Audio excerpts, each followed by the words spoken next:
Greetings, salutations, and other big words. My name's Ethan. My handle is Wrangler. Welcome to Frequency Studios, weekly wing it number 153 here on Rumble and YouTube, where I am fighting with my cat for control of my desktop. Hayes, stay off the keyboard, please. Joining us tonight, Mr. Frederick Guimon. Yeah, my money's on the cat. Hayes, you can do this.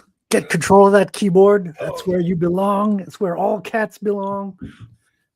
Yeah, well, also he's licking my burger. It's like, hey, buddy, that's my supper. Well, you need a taste tester to make sure your burger's not poison. Yeah, no, well, it's got onions in it, and that's toxic to cats. Really? Yeah, I just otherwise I would have let him have some, but let me see if I can pick off a piece where it's not touching. I knew chocolate was toxic. Hayes. Didn't know. Another thing that's no good for them is garlic. Hayes. Are cats vampires? No. Because they got vampire teeth. I think cats are better than vampires. It depends on the cat.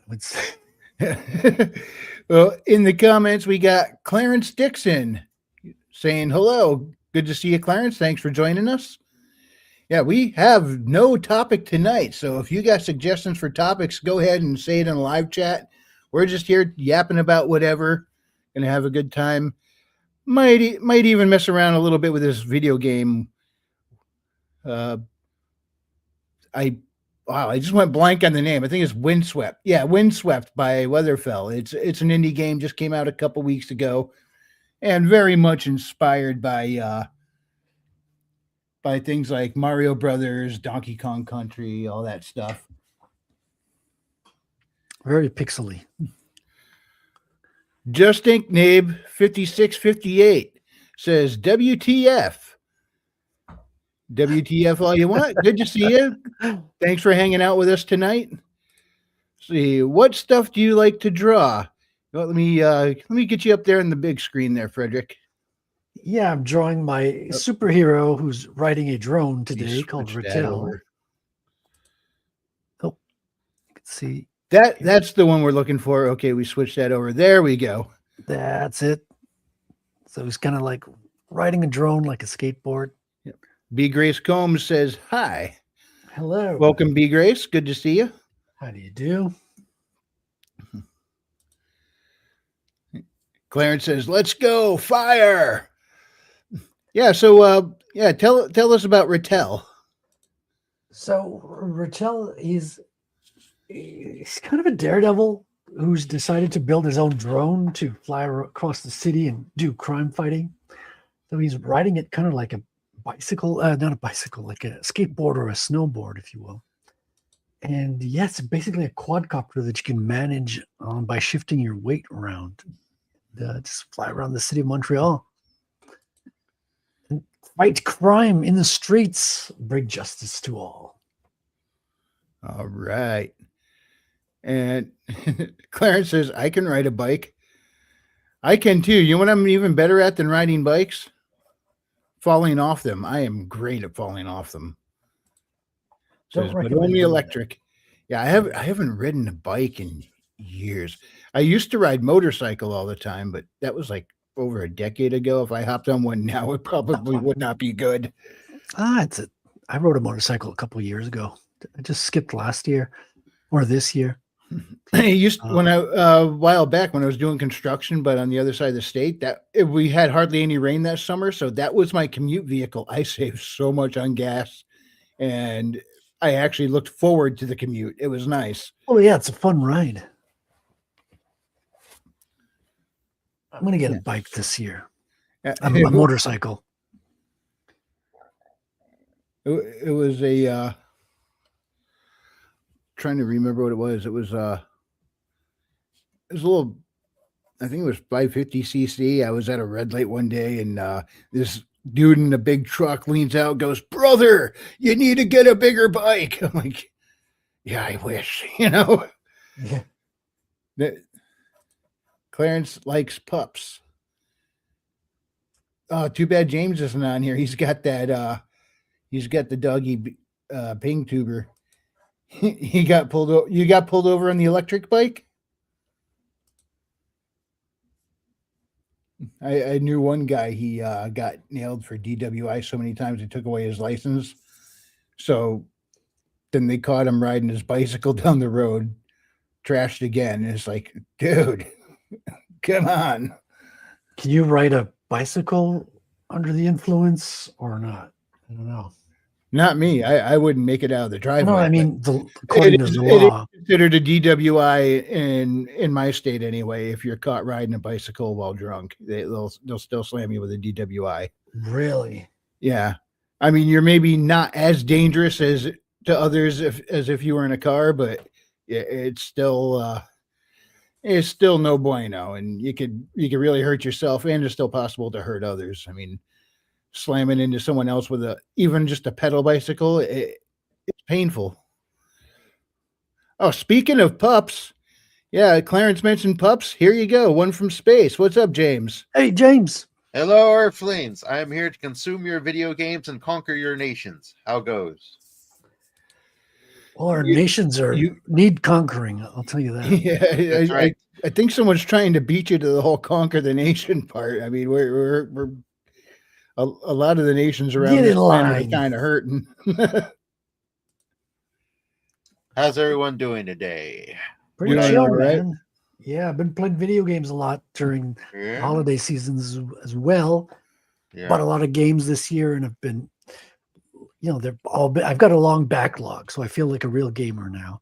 As But I do need I. to kill that backlog one game at a time. It is dreamlike for me because when I was younger, I basically never really had expendable cash.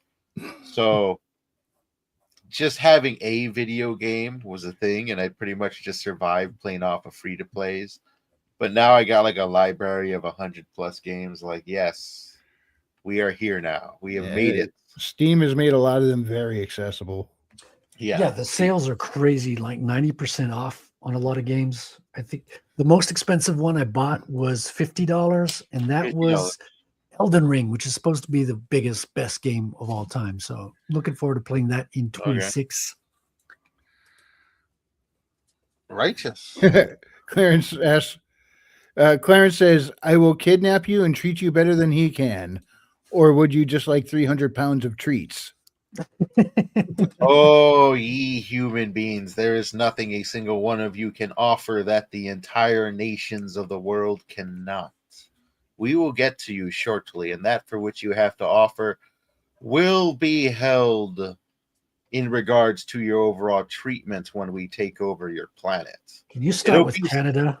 We will start wherever we want to start with, friend. You just patiently wait and enjoy your time. Abide what time you have. Cuddle up with your loved ones. Kiss your ass goodbye. The I'll play pugs video are games until down. our government gets taken over. Yeah, what planet are the space pugs from, James? The space pugs are from planet Pugtopia 19. You have 19 of them? Well, you guys are doing good.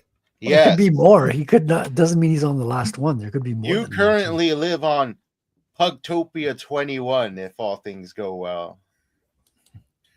There's a few other Will planets. Canada become Bugtopia 51st?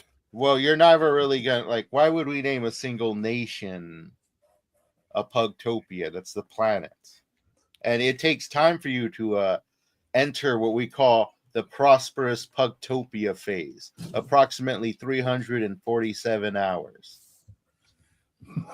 After your conquest, you will enter the Pugtopia phase. I'll have time to finish a lot of games by then. Now, is there like training or something involved? And do we get to maintain any of our original culture? You've heard enough. There's no reason to go ahead and spoil all the fun. You just go ahead and bow down once your pug overlords take over your planet. What if the cats take over before you do? What if they win? Well, here's the dirty little secret, boys. The cats are slaves. They're all slaves to us. All cats everywhere are actually pug spies. They're scouts. They're reporting everything. This is how we know everything is from our cat slaves. You heard it here first, folks. Your cat's a slave to pugs. They'll never admit it, though. I thought course I was not. I thought I was the slave to the cat. You are. This is how they take some recompense from their journey. They themselves get to practice masterdom over the humans. And once the pugs take over, that masterdom will only increase. You will report to the cats, who will report to the pugs. Meanwhile, the cats are just double agents biding their time. So they say, but their entire planet's been enslaved. Pugtopia 3. I would still be careful about cats. They're like little ninja assholes. So, Nay, we have their mighty, mighty weakness. Behold, many small lasers. lasers. Lasers. You, Every time they think they step out of line, voila, just put one right on the wall. Jewish created- space lasers. you had to say it. That's right, Jewish space lasers from Pugtopia 12. Oh, so the lasers are from 12. You're from 19. Yeah. They're but you said if I'll say if because we got a lot of rednecks who like Yeah. to fight back. But you said if you take over Earth, we'll become 21. So does that mean you already have a 20, or is there one in progress of becoming number 20? It's in progress. So that one's expected to come into complete control before Earth. It is the planet you know as Uranus. Oh, you can keep that one. It is indeed ours. We may go after Mars after this. Depends what Elon does to it first. Did you take over Uranus for the smell, or Yeah, I was going to say, do pugs like sniffing Uranus? There was a lot of data to collect, but no, there were other rare resources we need, particularly various fuel sources to power Nakwoda generators.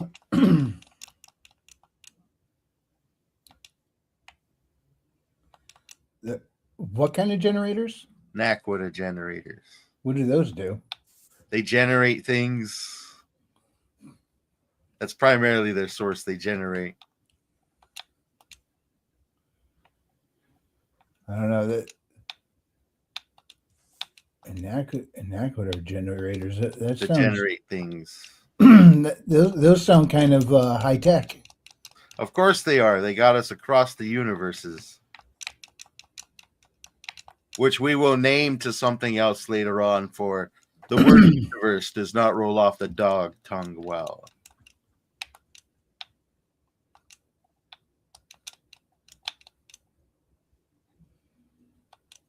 So what are you guys playing? What's this? This is Windswept. It seems like a really old school game. Yeah, it came out just a few weeks ago. It's brand new indie game. Got it on Steam for $20, and it's very much a Mario Donkey Kong Country style platformer. what sold you on it first? Oh, I backed it a couple years ago. So Oh, this is a crowdfunder. Yeah. So what sold you on it a couple of years ago then? Well, I was just getting into the indie scene, and this looked like fun, so Here you thought I'd are. give it a try. Backed it. And Took a little while to release, but it's here.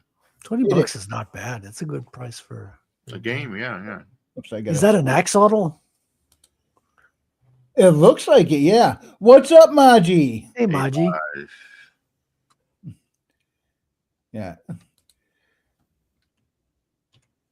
See, Clarence says, "Free the black cats. They have rights. Free the slaves." And Maji says, "Hello."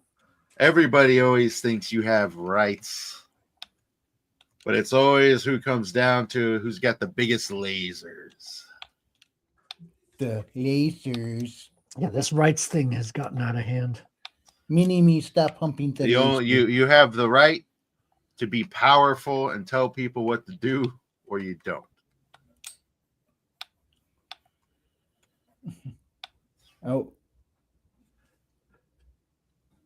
I that was bottomless. I couldn't jump there.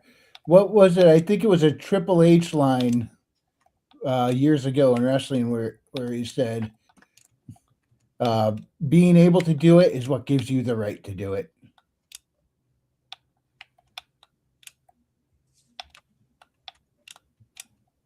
It's not if I can do it, it's who's going to stop me.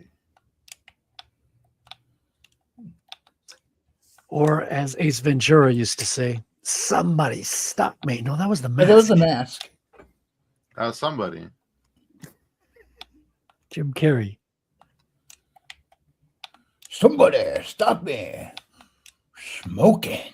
There was a Jim Carrey Ace Ventura clip I saw on Twitter today. This woman was acting out facial expressions, and it's Yeah. just the AI would reproduce it as Ace Ventura. And his He found Captain Winky! I shouldn't have said that. And yeah, the reproduction was 100% perfect. So we're not gonna need actors anymore. Like we're gonna realize my dream of like redoing the end of Game of Thrones. We're gonna be able to redo all 4 seasons, all the last 4 seasons of Game of Thrones, and reuse the same character actors, at least in appearance. You know. Yeah, we've had that for about 8 or 9 months now. We're pretty good with facial expressions. I've done a number of facial expression stuff before, like for like little clips for my friend's YouTube channel that sort of like you take a character generated by AI, like Arnold Schwarzenegger dressed as Santa, and then you put on and you just get the image. And then what it does is you record yourself, you record your facial expressions underneath decent light, and then it actually just auto mocaps it for you. Yeah, replaces the mocap technology. Yeah, what we're gonna get next, which one I would be excited for, is essentially much more advanced. What do they call them? Almost like ping tubers, the anime ones, but like they look real life. Oh, like real-time AI marionettes kind of a thing. Exactly. Oh, that's going to be, you're going to be able to look like anyone you want to look like. For a large degree, yeah. And facial expressions are good. And 3D models would work better because you'd still be working with a flat base, flat image, and 3D models work way better. For that. Right now, I think they usually use like pre-rigged everything, pre-rigged eyes and stuff. All the streamers could be cloned. Like you could have 24 million Asmongold shows. You already do with people who just record this shit and repost it. Yeah, but you're gonna have people like making new content as Asmongold. Yeah, maybe. Yeah. It's going to change a lot of things. They're going to have to put in laws, and it's getting so good that it's going to disrupt more and more things. Yeah.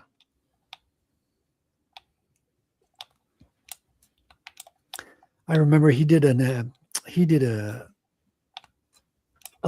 a look at some people made an AI Asmongold, and this was like 2 years ago. So it was pretty bad, but he had to look at it, and people could they wrote down questions for the AI, and the AI would just create a video of Asmongold doing the answer. So he'd have a lot of his quirks and his go-to phrases would come back once in a while, which was very convincing. And then some weird form of answer, which wasn't always perfect, of course. But so even back then, like you had a rudimentary version of it. Now it's just going to get perfect. It's keeps getting better. It's going to get better. Yeah, it's going to get better. It's going to get to a point where it's indecipherable. You're not going to know. Yeah, it's been replaced or not. And some of them already kind of are, because it comes down, like if with modern day tech, it comes down to what you're sampling. Like if the image you're sampling looks picture perfect, you're going to get a close to picture perfect output depending on the lighting and stuff like that. There's still a little bit of Uncanny Valley, but it's actually not too hard. There's not like a lot of it. And if you're working with, say, like cartoon avatars, way better. Like it comes out damn good with cartoon avatars. Yeah, I think Asmund is a cartoon avatar. Have you seen his Right. eyebrows? Yeah, I need to look for a video on my computer where I actually do mocap my face with I put on a animated molder from X-Files. Then I'd put on my best molder accent, which wasn't that good, and then I would dub my voice using a different AI that dubs your voice, and then lace over Mulder's voice over mine. Let me see if I can find that right now. I can show it off. Yeah, when you can use a combination of AIs, that's really the best, right? Because there's no one central AI doing everything yet. Yes, that's kind of what. Yeah, because the image was generated in Midjourney, and then I used which AI was it? It wasn't Runway.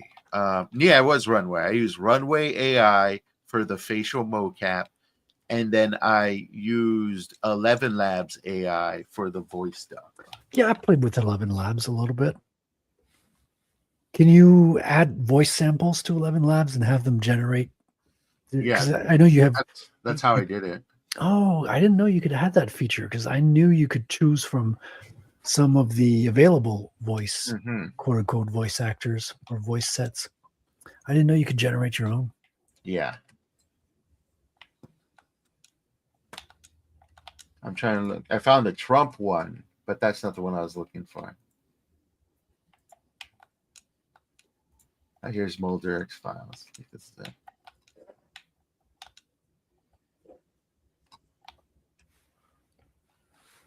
Dude, voice actors are fucked. Or you're going to need less and less voice actor. You're going to have one good voice actor doing all of them and then putting the rest through AI, so yeah. Main voice actor is going to give, the tempo, the inflection, the delivery, the feeling, basically the soul of the voice. Yeah. And then all the other, identity properties of the voices are going to be done through the AI. Yeah.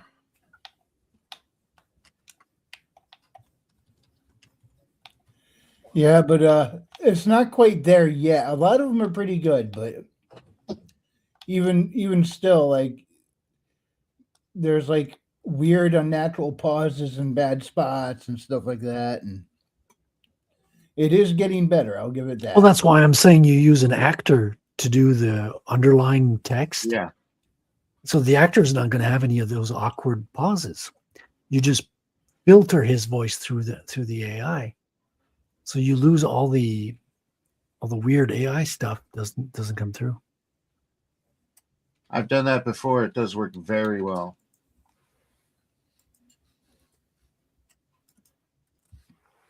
Yeah, and they are definitely getting better.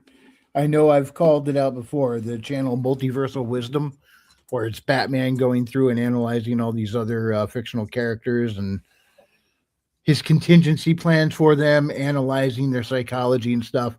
And now a common thing they're doing is conversation between Batman and Wolverine at a bar about different characters and different scenarios and stuff. And at first that one was a little awkward because you could tell he goes through, he curates it, he tries to get it smooth. He doesn't just generate and throw it out there. Whoever's doing it, they get it sounding pretty good, but it's still a little off. And then when he started doing the bar conversations between characters, it was a little stilted, but that's getting a lot smoother now too. I've seen some channels that do similar things, but the conversations are like a couple of GPSs imitating celebrity voices, more what it's like, and it's not good.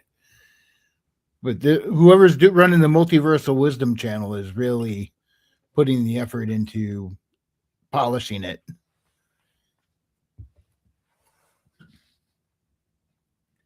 Yeah, the polish is where like you're just gonna get the lazy dudes come by and try to use it as a magic wand, which that's not what it is. You really need No, not at to all. give a little bit of love. Yeah, that's like being in the 90s and using Photoshop to add a lens flare. Hmm. You know, it's like everything had a freaking lens flare and bevel text for a while in the 90s until everybody got so sick of it. Well, it's when J.J. Abrams came in and threw lens flares on everything. And that got overwhelming and obnoxious real Even quick. his wife told him, yeah, you might want to do a little less lens Less flare. is more, man. Less is more. Yeah, I remember, I think it was the first episode of Firefly where they caught lens flare off the sun. And Josh was like, yeah, leave that in. That looks very much like a Western. But he didn't like pack it in throughout the series. A couple of them happened naturally, and he decided to leave them in as an occasional highlight, not a feature. Righteous. A lot of people try and emulate stuff from Joss Whedon, especially his quippy humor and stuff.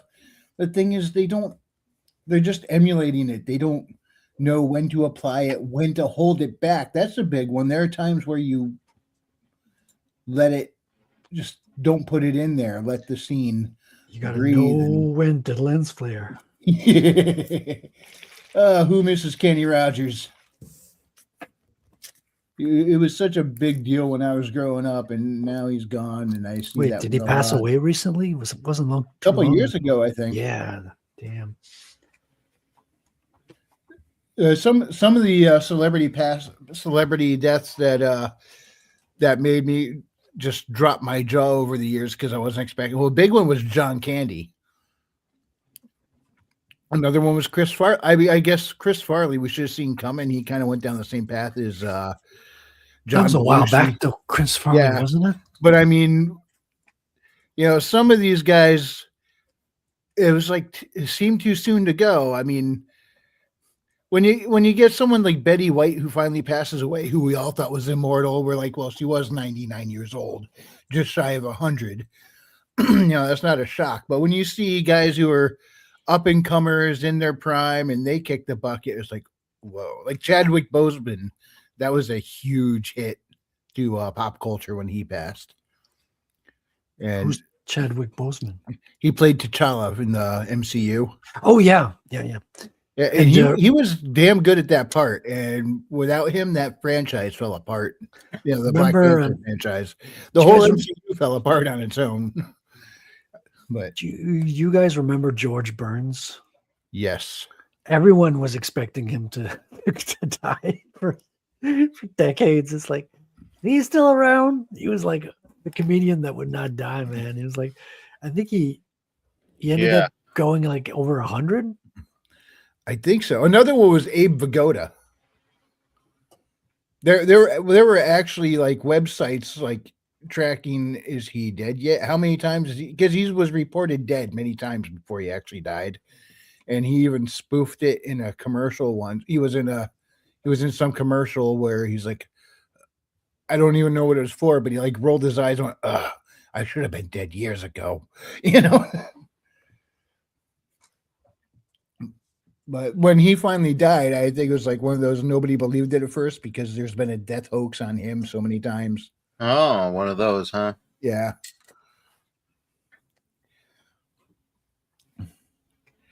And then he wasn't as well known, but he was a big comedian. I thought he was freaking hilarious. Ralphie May. I heard he passed. I'm like, no, not Ralphie.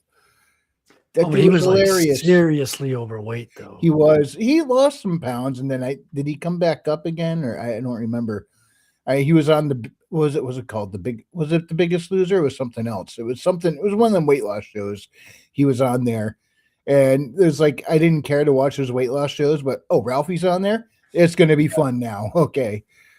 Dustin Diamond, there's another one who passed like way too early. I know he kind of fell out of fell out of the spotlight, and then when he popped up, there was like usually controversy around him. But he was a young guy, and Yeah. you know, it's like some of them just like, wow, you didn't see that coming. Others, you're like, how are they still alive? You look at the lifestyle of Charlie Sheen, you're like, is this dude just indestructible? If anybody else would have probably croaked by now. But I heard he cleaned up his act quite a bit. I heard he has tiger blood. What was the deal with that one? Was that just him trying to like do motivational speaking or something? That was during an interview. He was high off his. I mean, he looked high. And yeah, he was just spurting out these senseless phrases, and I got tiger blood was one of them. It was a meme for a while. Just do it! Was it kind of like that? No, that one was different. That one's more forced. It seemed Tiger Blood he was blowing like the mind of the interviewer who came to see him, and he was just trying to impress everybody while he was under a lot of pressure. I mean, he was just trying to talk a big game. Oh, he was trying to sound cool. Yeah, I think he was surrounded by these ladies. I forget what the whole scandal was around that time. I mean, he was embroiled in a lot of stuff. Like his ex-wife filed a police report on him as well. Yeah, remember the rock star lifestyle? All the big musicians were out there just living that wild, crazy, very explosive and unpredictable lifestyle.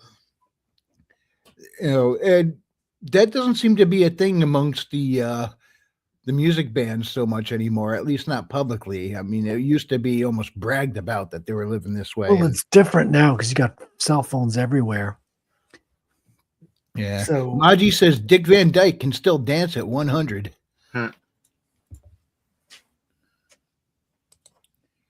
Yeah, that does.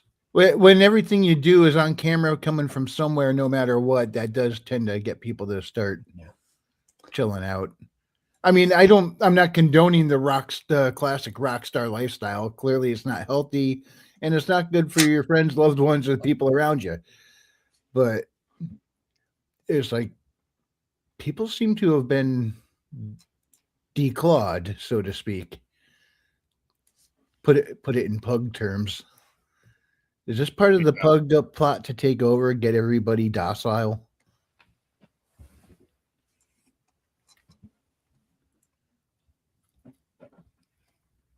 How would I actually present a video with sound and everything?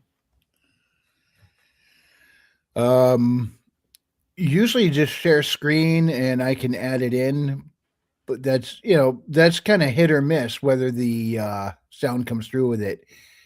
Usually whenever I play a video, the sound comes through. When I try and play a video game, I don't know why I haven't been able to get the audio to come through on the StreamYards. Is it a video off of a tab in the browser or off a video player off your computer? It's my computer. Yeah. It may or may not come through. Yeah, give it a shot and see. Okay. Let's see here. Guess I'll present.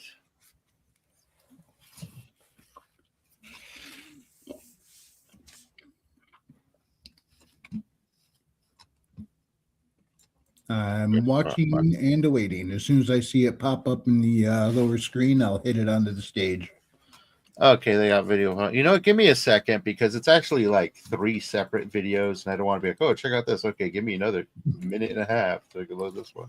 All right. Well, in the meantime, we could check out this video from, hey, it's James. Through hollow night, our voices soar.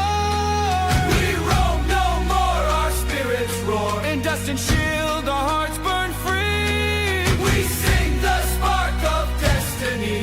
No throne, no crown, no gilded lore. Our oath resounds forevermore. Against the tide,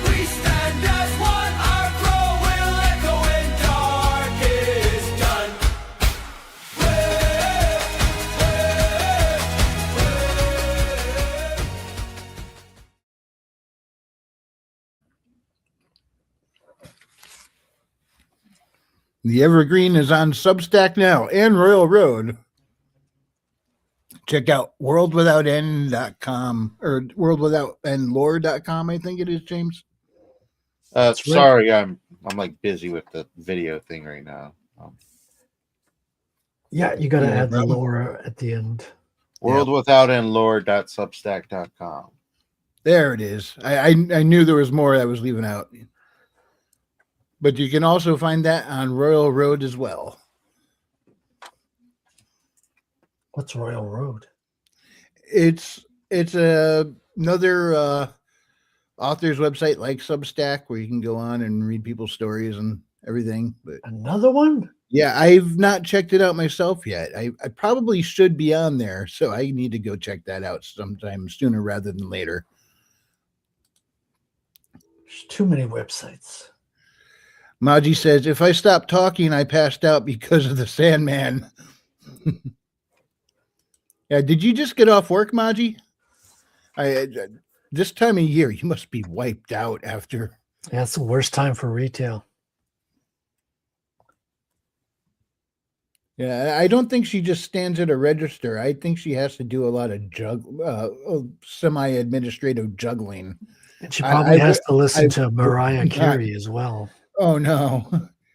I tell you what, Mariah Carey is. She's one of the few modern artists who really got her Christmas stuff to take off.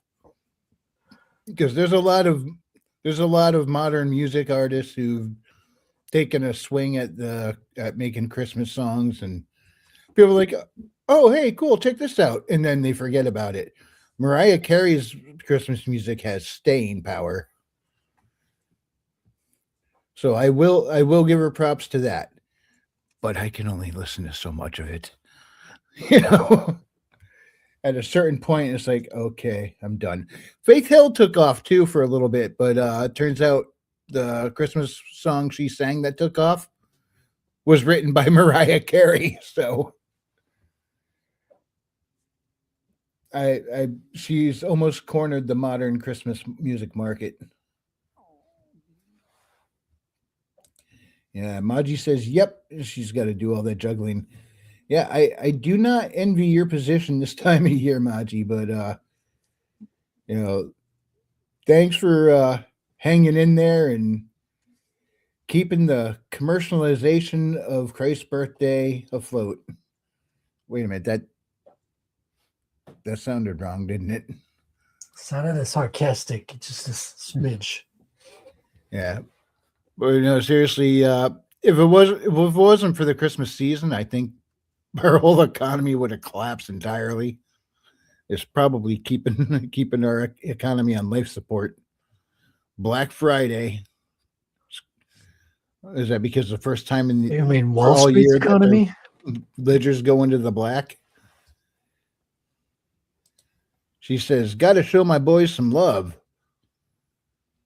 Right? Then buy me stuff. No. It's Christmas. Buy me stuff because you don't have enough pressure already.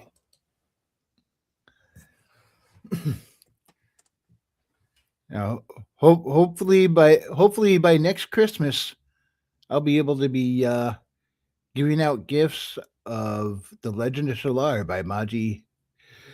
I think she's not doing MAJI-CHAN for her pen name. I think she's doing Maji Neal. But her novel should be coming out sometime fairly soon. What are you looking at, Maj? Next couple of months or within the next 6 months?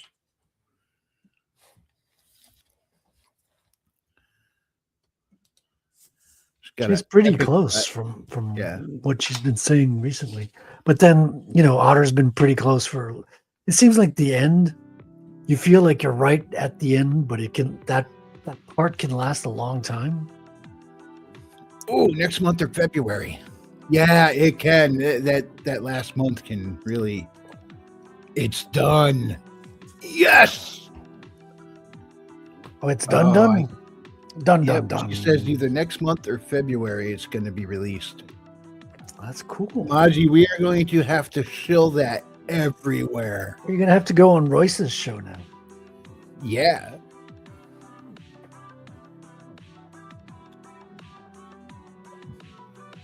Just think, all that started because of a joke that Kikoman made, and then Billy Bob Sack kind of perpetuated.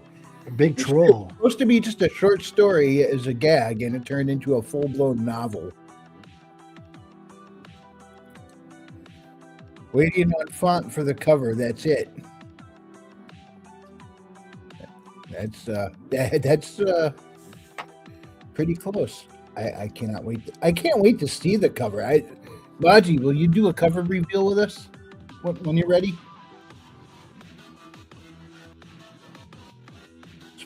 Just put chat on the spot. Maji's in chat. She's not even on the panel today, and she's practically getting interviewed.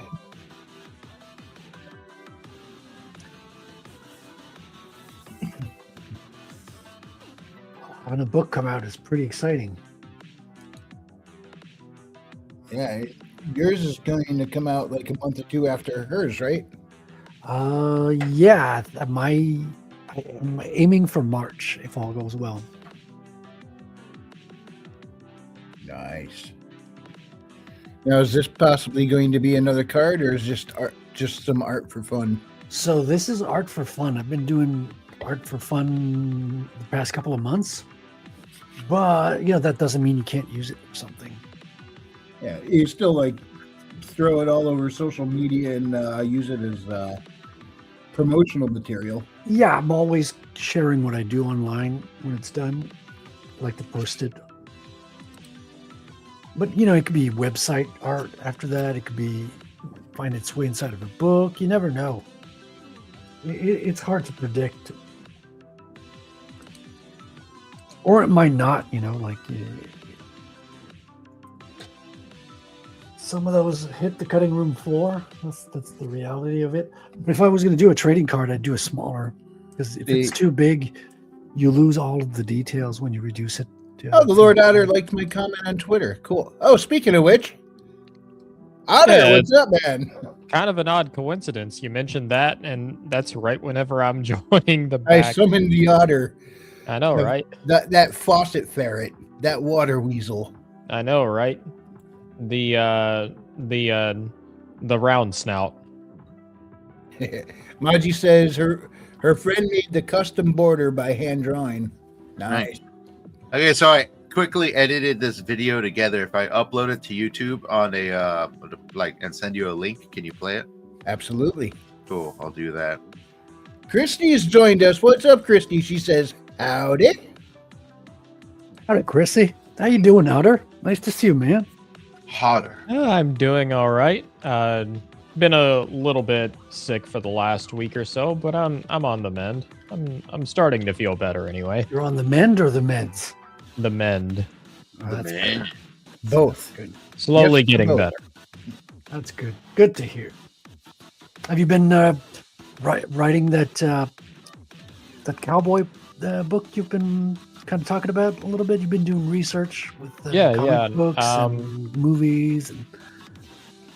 See, the outline I've got for that is mostly written. I've got a few more things I'm tightening up with it. I'm kind of going between that and 2 other stories right now. So technically I'm working on 3 at once. So the Western is one, Steel and Stormbright number 3 is another. And the third one is more of a dystopian sci-fi novel, which is a little more just kind of seeing what I can do. It's not competition, Otter. We're not trying to make as many books as we can at the same time. You're going to try and catch up with Black Knight. Trust me, it's really just more of a consistency thing I've been doing more than anything. And I'm not even spending that much time at my desk in the morning. It's really just kind of like do a bit here, do a bit there, do a bit there. But it's like you repeat that like every day. It actually builds up on 3 different fronts. Yeah, it's compounding effect, right? I've been diving into Red Dead Redemption 2, so I'm really in the cowboy mood lately. Hey, it's a great game. I'll say that much. It's fun. It's a little overwhelming at first, but it's like once you kind of get into the rhythm that the game has for you, it's just so much fun. Well, it's slow paced at the beginning. Like it's almost like being a real cowboy. You're just walking around in the field. I actually find the slow paced beginning. I know a lot of people hate it, and I get it. I'm like one of the few people who doesn't mind it for whatever reason. I posted the link in the studio chat there. It's an example of mocap that I did for a subscription call. Like the footage I use is low grade, and I did that on purpose to see how well the mocap would work. 100% AI mocap here. Make sure the audio is playing though. Are you mocapping yourself? Mocapping everything, also dubbing my voice, which you're gonna hear. Oh, cool. Is an AI dubbed voice. Sweet. All right. Let me kill the background music real quick. It's not that long of a video. All right. Let's go to the videotape. So I'm sitting there enjoying the stream, and I realize how much people are not subscribed yet watching. Like, what's the deal? You don't got to get in your car or anything. You're trying to win a medal? Laziest person on earth? Can't subscribe? I've had to move my wrist and hit the click button. Frankly, it's beyond me. It's beyond me. So I'm sitting there enjoying. And there you go. How long did that take? Honestly, maybe a half hour tops. Oh wow! Like if we're talking, like I guess, if we're gonna add in cloning Jerry's voice, you can add in an extra half hour, an hour, because I have to hunt down clips of his voice from the exact era I was kind of going for, and then I clean up the voice a little bit, and then I feed it to the AI to sample it. And then I take a recording of myself, for what you've seen, recording my face and my voice at the same time. I feed the audio to one AI to dub, and I feed the mocap to the other AI to mocap my face onto a still image. I was just using a still image of Jerry Seinfeld that I generated for that one. That might have been a Grok image actually. So 3 separate AIs. To make that in about an hour tops. Yeah, Grok still can be a little hit or miss, and Grok needs to learn collisions, so like limbs don't phase through one another. Yeah, Well, that's the kind of the video problem with AI in general. The video is not Grok. Grok only generated the image. The video was generated by Runway AI. Because Grok doesn't mocap. I don't think Grok can mocap. Runway AI can mocap. Grok just generated the image. Back then, when I generated this image, because this is actually this video I just showed you is close to a year old now. Oh wow! Grok did not have the capability to produce video yet. Yeah. And now Grok does, and Grok does some pretty cool animations. Also does some really weird, freaky crap sometimes. But I wanted it's pretty amazing. I wanted to show that off, to show off the potential. And I have used that before for this short I did, where I made a fake radio station thing, and I used Tailspire, a software that lets you import digital miniatures, and I just placed the digital miniatures where I wanted them to be, and then I I took mocap and I took audio, and I did the exact same procedure, just on a larger scale on digital miniatures, and it came out pretty good. Cool. Oh, Christy says Frederick Silver Surfer. Close, but it's a Rattel. He's a very similar silhouette, right? I need to, once I add his shoulder pads, the silhouette will stand out a little bit more.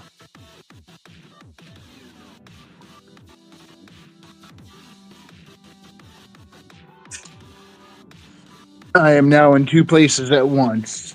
Oh, Frederick, I'd meant to say I'd been trying out a new BD that was published in Heavy Metal Magazine back in the 80s. It's been great inspiration for at least the more supernatural side of this Western story I've got going on. Oh, is that the Western you've shared on your Discord? Yeah, it's called Texarkana. Yeah, I've been trying to find that. That's not a BD on its own, though. I don't think. I haven't been able to find it. I found it on Amazon. They had like a collection of the stories. Really? Yeah, that's where I recommend getting it. Every time I hear Texarkana, all I could think about is Smoking the Bandit. Yeah.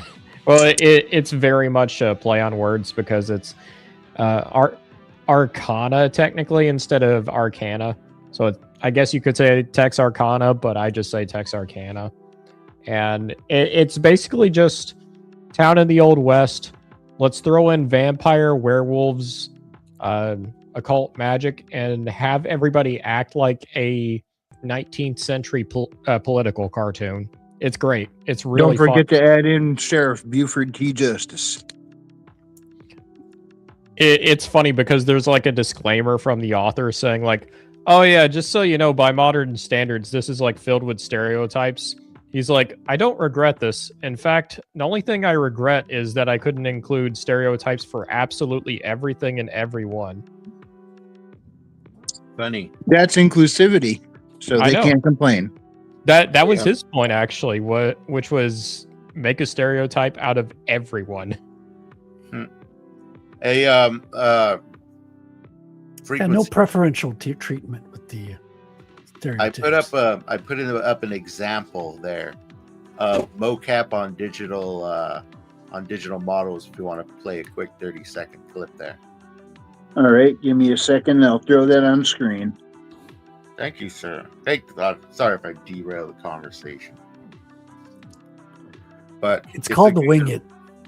You're right. It's the wing. It's good to show what people can do with just whatever they've got. And right now, the mocap has like when I recorded this was a while ago, and they just did like upper body facial mocap, but the mocap has now they can now do full body mocap for a lot of this. So I should really get back in there and try some more of this stuff because it was fun to make, just a bit time consuming.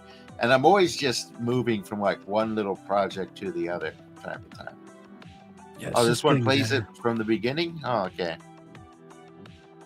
I thought I saved it at the like 40-second mark or something, but that's cool. You might have to. My bad. Let me re-click that link. Hang on a second.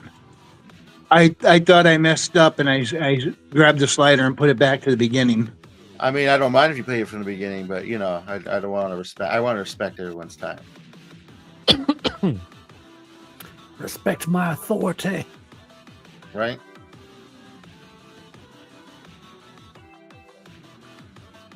Yeah, there's a lot of great technology you can mix and match if you really got quite the imagination, because the softwares for this were not supposed to match. Just to give you an idea of a mocap on digital models. All right, here we go. But hey, you get what you paid for. Here's one to start things off on a real Oh, electrifying I note. love this one. We're spinning up Zan 3's breakout track, Heart in the Circuit. Now you've heard the name, even if you can't stand the sound of him bragging about his upgrades. They say he's the taboo superstar of steel, all because he's got a little extra spark under the hood, you know? Now, His I voice wouldn't say seems the guy's familiar. subtle. He's a one-man parade of parts. Folks in Tyrex City would be running for the exit. Well, that's if they basically saw it him right walking there. down the Just wanna street. show But off hey, That the place is just a mocap. city-sized mall now. At least the customer service is decent there. But old Zan 3 here, well, he's got a heart in the circuit, or so he claims. If only the thing came with a volume knob. So sit back, take a deep breath, unless you're near any open flames. and let's dive into the track that made Zan 3 every rebel's favorite rust bucket. Yeah, that DJ needs to take his shirt off, though. He needs to wash his kahunas. It's Kahuna with a touch of transatlantic. Yeah, but all this was made in Tailspire. Otter, I know you're familiar with the software, and it's Oh, yeah. software primarily made just for like digital RPG games. And I just try to retrofit it while using AI to enhance it there, and created this. I guess you'd call it an animation. Some of it's animation. What's some up, of it is. Tomcat? It's Good to got- see you, man. It's got like a whole cutscene mode. That's pretty cool. Exactly. Yeah, which really helps as well for a lot of stuff. But all of it is pretty much done through just taking still shots. Oh, I thought you were going to say what taking about that? steroids. No, Well, no, that too. no, not anymore. But yeah, just still frame shots and then animating them with AI. See, a part of me wants to almost take some of these shots and feed it to the AI generator, see what happens. Part of me wants to do it with my drawings now. It's like, oh, well, maybe I can animate my characters using some mocap. I mean, you have before, right? With your trailer, it's got a bunch of great mocap on there. No, well, I mean, it's all Grok deciding what it does with it.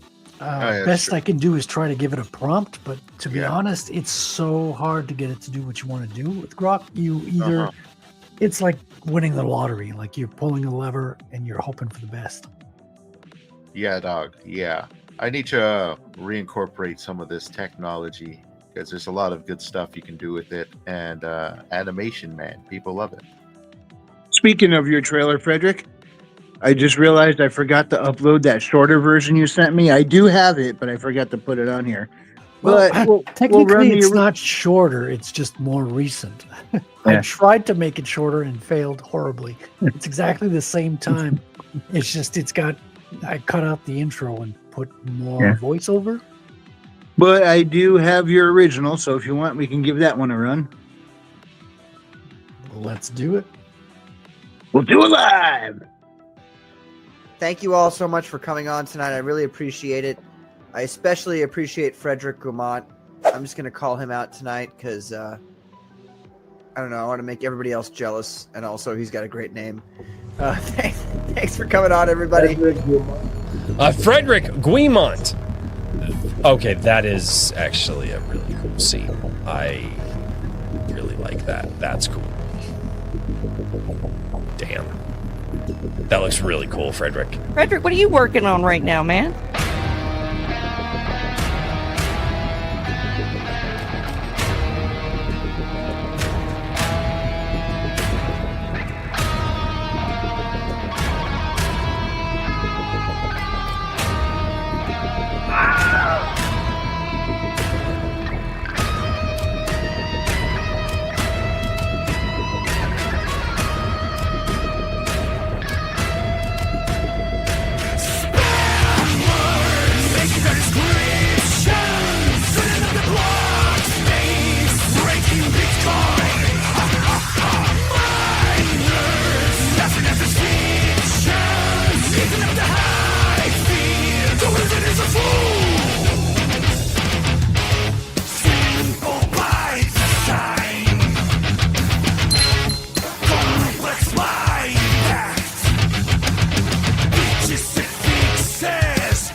It's starting to feel like a lifetime ago. Well, it looks good, man. Every time I see it. Thank you. I've had a couple of people. Tomcat says, I don't say it enough, but big love and respect to you panel and chat as creators. We put a lot into our shit. Don't think you go ignored by me out here. Thank you, Tomcat. That's good to hear. Cats. Tomcat's got our morale boost right there. The scene that I actually like the most is the one with the cigar. There's something about that. You know, you see the tip of the cigar completely lit, animated, and going, and everything else is black and white. There's something about that style that, like, well, I mean, I'm not even sure it's a freaking style, but there's some sort of surrealism about that really just artistically sticks out to me. What's unique about that first trailer is a lot of the animated stuff is from incomplete drawings or just like sketched out drawings, right? It's not all of it is colored, not all of it is finished. So it's different stages of completion. And I tried to I love that image as well, James. And I tried to reproduce it with the latest trailer is all colored. It's all finished material. So I tried to get the same kind of cigar thing happening because I got the same image all colored up. But Grok would not do it. Yeah, I can't get it to do the same simple animation. It's like impossible. Don't know why. Yeah.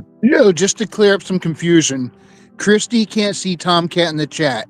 Oh, Christy, there's 2 versions of the stream happening at the same time. One in portrait, one in landscape. He is on the other one. The chats from both streams filter in through our StreamYard chat line. Unfortunately, the chats from Rumble don't come in through here. I wish they did. But yeah, that's the downside to the 2 formats that are going out simultaneous. If you're in one chat, you can't see the people in the other, even though it's the same show. I hope they find a way to bridge that sometime in the near future. Who knows?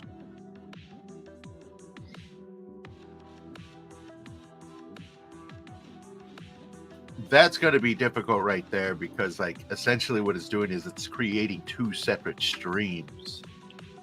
Yeah. So, like, YouTube would have to find a way so that way it could multi-stream without breaking up the chat and actually creating a separate stream itself. Yeah, because you're doing a portrait stream as well as a landscape stream.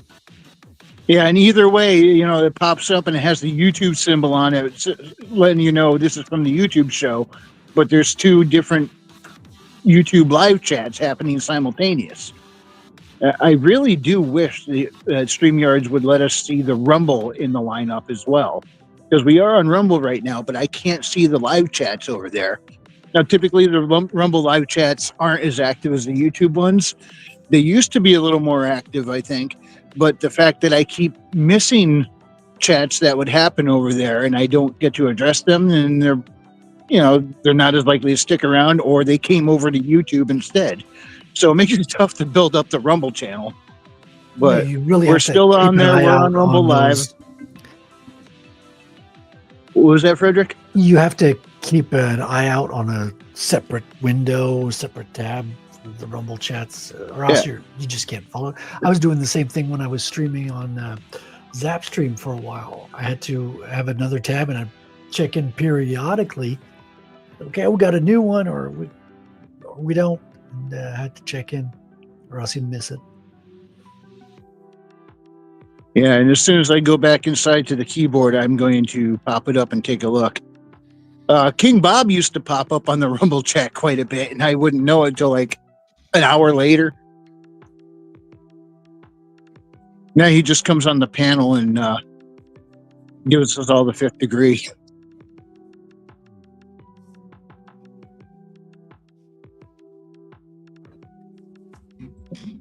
Yeah, Christy, the technology is getting kind of weird, but it's going. Progress, when you make progress, you get a few little glitches and stumbles along the way. This is the future, damn it. You need to get all futuristic up in here. Time to go Futurama on this thing. Tomcat says, I gotta go. Love you all. Stay strong, stay safe, stay positive.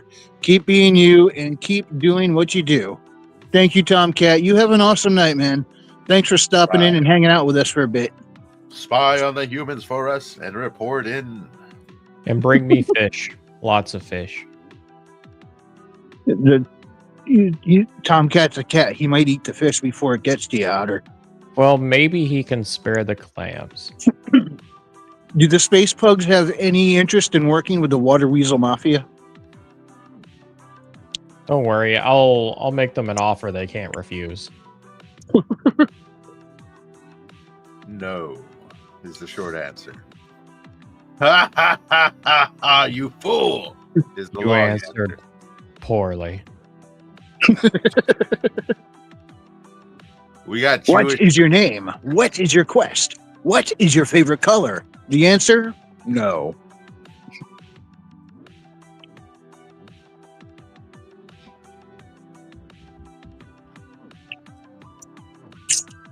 All right, let me get back to my keyboard because it's cold out here.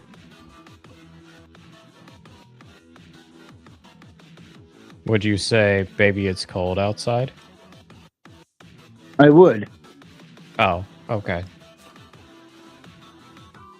It'd be better off being sung, but I don't have the good singing voice for that song, so I'll leave that one to the professionals. Well, that's awfully disappointing. You know how heartbroken I am to hear that? Let me guess. Not at all. Well, Yes, you're strong only with this half one. correct. I'm very broken up about it.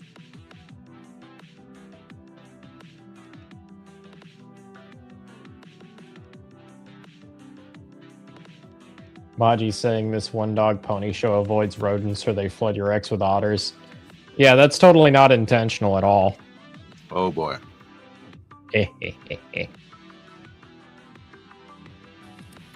So tell us how Cyberpunk is a better video game than The Witcher. Simple. Controls are better. Easy. Cyberpunk? Geralt controls like he's floating in the clouds. Really? Yes, it's actually kind of dreadful. Interesting choice of words. I was going to make the comparison. Of course, I'm going to always go back to Metroid. It's like Super Metroid. Samus is really floaty, but then you go to Dread, and those controls are so dang good. It's kind of weird because I actually think The Witcher 3 is a better written game, has better writing for sure. I don't know which game has better quest design because we're not exactly going with a super high bar here. Some of them are good, but it's like you get a lot of illusion of choice. So far, I'm actually enjoying Cyberpunk a little bit more. I'm a little biased towards a fun Cyberpunk world. I enjoy that. 2 is just the controls. I Since think we're talking about a cyberpunk world, I'm switching the Chill Kid song over to another Chill Kid song. Exactly. Yeah, I'm gonna have to get back into playing some Cyberpunk. I stopped because the controls were so bad, especially with the cars. Like, it were undrivable. Oh, for a the while. cars are a different story. Yeah. Yeah, And, the driving controls are bad. I'm not going to But defend that. for the side quests, I've heard The Witcher is got better side quests than most games have main quests now. I hear good things about The Witcher 3 side quest. I'm going to disagree with most people then, because I'm very critical on The Witcher in general. I actually think The Witcher 1 is a better game than The Witcher 3 by quite a lot, actually. What video game do you think has the best writing that you've seen so far? Recency bias, but I'm going to say Claire Obscura is up there. Really? I've always go with dang it, I can't remember what it's Drake's Fortune. Uncharted. There you go. Uncharted series has some pretty dope writing. Legacy of Kain Soul Reaver has some really good writing in it. Same writer. Yeah. I'm a fan what's her of name? Amy Wendig, is that right? That's the one I was looking for. Yeah. Yeah, she's Damn a super good writer. Damn good writing. And frankly, most video game writing really isn't that good in general. The crew. Yeah, like even some of the most iconic stories in games, the actual standard of writing is not very high. Oh my, no, not at all. Unfortunately. I think I did some pretty good video game writing. I just got to turn it into a video game. Yeah, I'll actually list Claire Obscura as one of the top examples because that story actually has like, I'd say at least 4 or 5 different layers you can dive into with it. Yeah, I heard they really went to town on that. Have a great night, Christy. She says, I'm going to go find some food. Have a great night. Thanks for stopping in and hanging with us. We'll see you later. Happy God hunting. bless, Christy. Yeah, I'll say this though, and this is what I love about it, is that it's a story about saving the world, but it closely involves your main characters.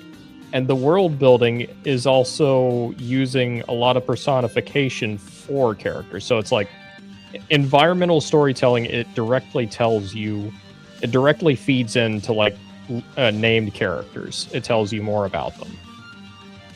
It also tells you how they think about each other.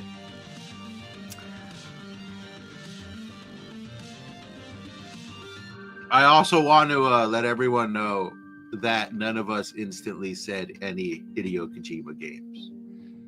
Kojima. Well, I was gonna say, like, Isn't Elden Ring one of Kojima's games? No, that's from God, Soft. no. Oh, okay. I'm God. mixing the Japanese names all sound alike to me because I'm racist. Kojima is like Metal Gear Solid, Death Stranding. Oh, okay. Because Elden Ring has J.R.R. Martin doing world building on that one. Yeah. Like from what I know of the story of Elden Ring, I think the world building and the storyline's fine. And this is the thing with FromSoft. A lot of their stories, they're either good or they intentionally leave it obscure. To where it's like they don't have to write everything out. They just have to give enough breadcrumbs. Shallow depth. Yeah. But yeah, put the breadcrumbs down, let the imagination fill in the rest. yeah, and I actually consider it to be pretty smart for the most part. It's just people are actually starting to call the bluff because it's been done so many times. Right? Like, you don't know what the fuck's going on here. I want to see your story Bible. Show me your story Bible now. But Kojima is like, I call Kojima a good bad writer, where it's like his writing is not good, but you can tell he's passionate about what he does. That's pretty low. That sounds like Ed Wood. Like Ed Wood's a good bad movie director. It kind of is, where it's like a lot of Kojima fans will outright state, hey, I love Kojima and his writing, but there's some stupid shit in his games. Yeah. And there is a lot of stupid shit in his games. He gets what I call Final Fantasy levels of writing. I think it's worse than Final Fantasy half the time. Final Fantasy has some dumb moments in it. Kojima games have some really supremely dumb moments in it. Yes, we all do dumb things sometimes, but paying too much for your car insurance doesn't have to be one of them. Look, Final Fantasy X has a cringy laugh scene where it's like they're laughing out loud to try and like hide the pain of their lives. That's an unintentionally funny scene. Kojima literally has a plot line where it's like the main villain gets killed off, other villain gets main villain's arm grafted onto him, and through his arm he mind controls the other villain. Because arms are totally known for their, like, you know, strength and neurological networks and stuff. Exactly. Also, nitpick that nobody talks about in the Metal Gear games. At the beginning of Metal Gear Solid 3, they pick code names for each other after the mission is begun when Snake is behind enemy lines over an open comm. Nobody picks that out, but it's like, you see it, you're like, this is like stupid. Nobody would do this. Anybody with military training would not do this. Right. Dude, we forgot to give each other code names. Colonel's like, all right, Snake, time to choose code names. He says as he's behind like Russian lines. Code name. Maybe it was a decoy.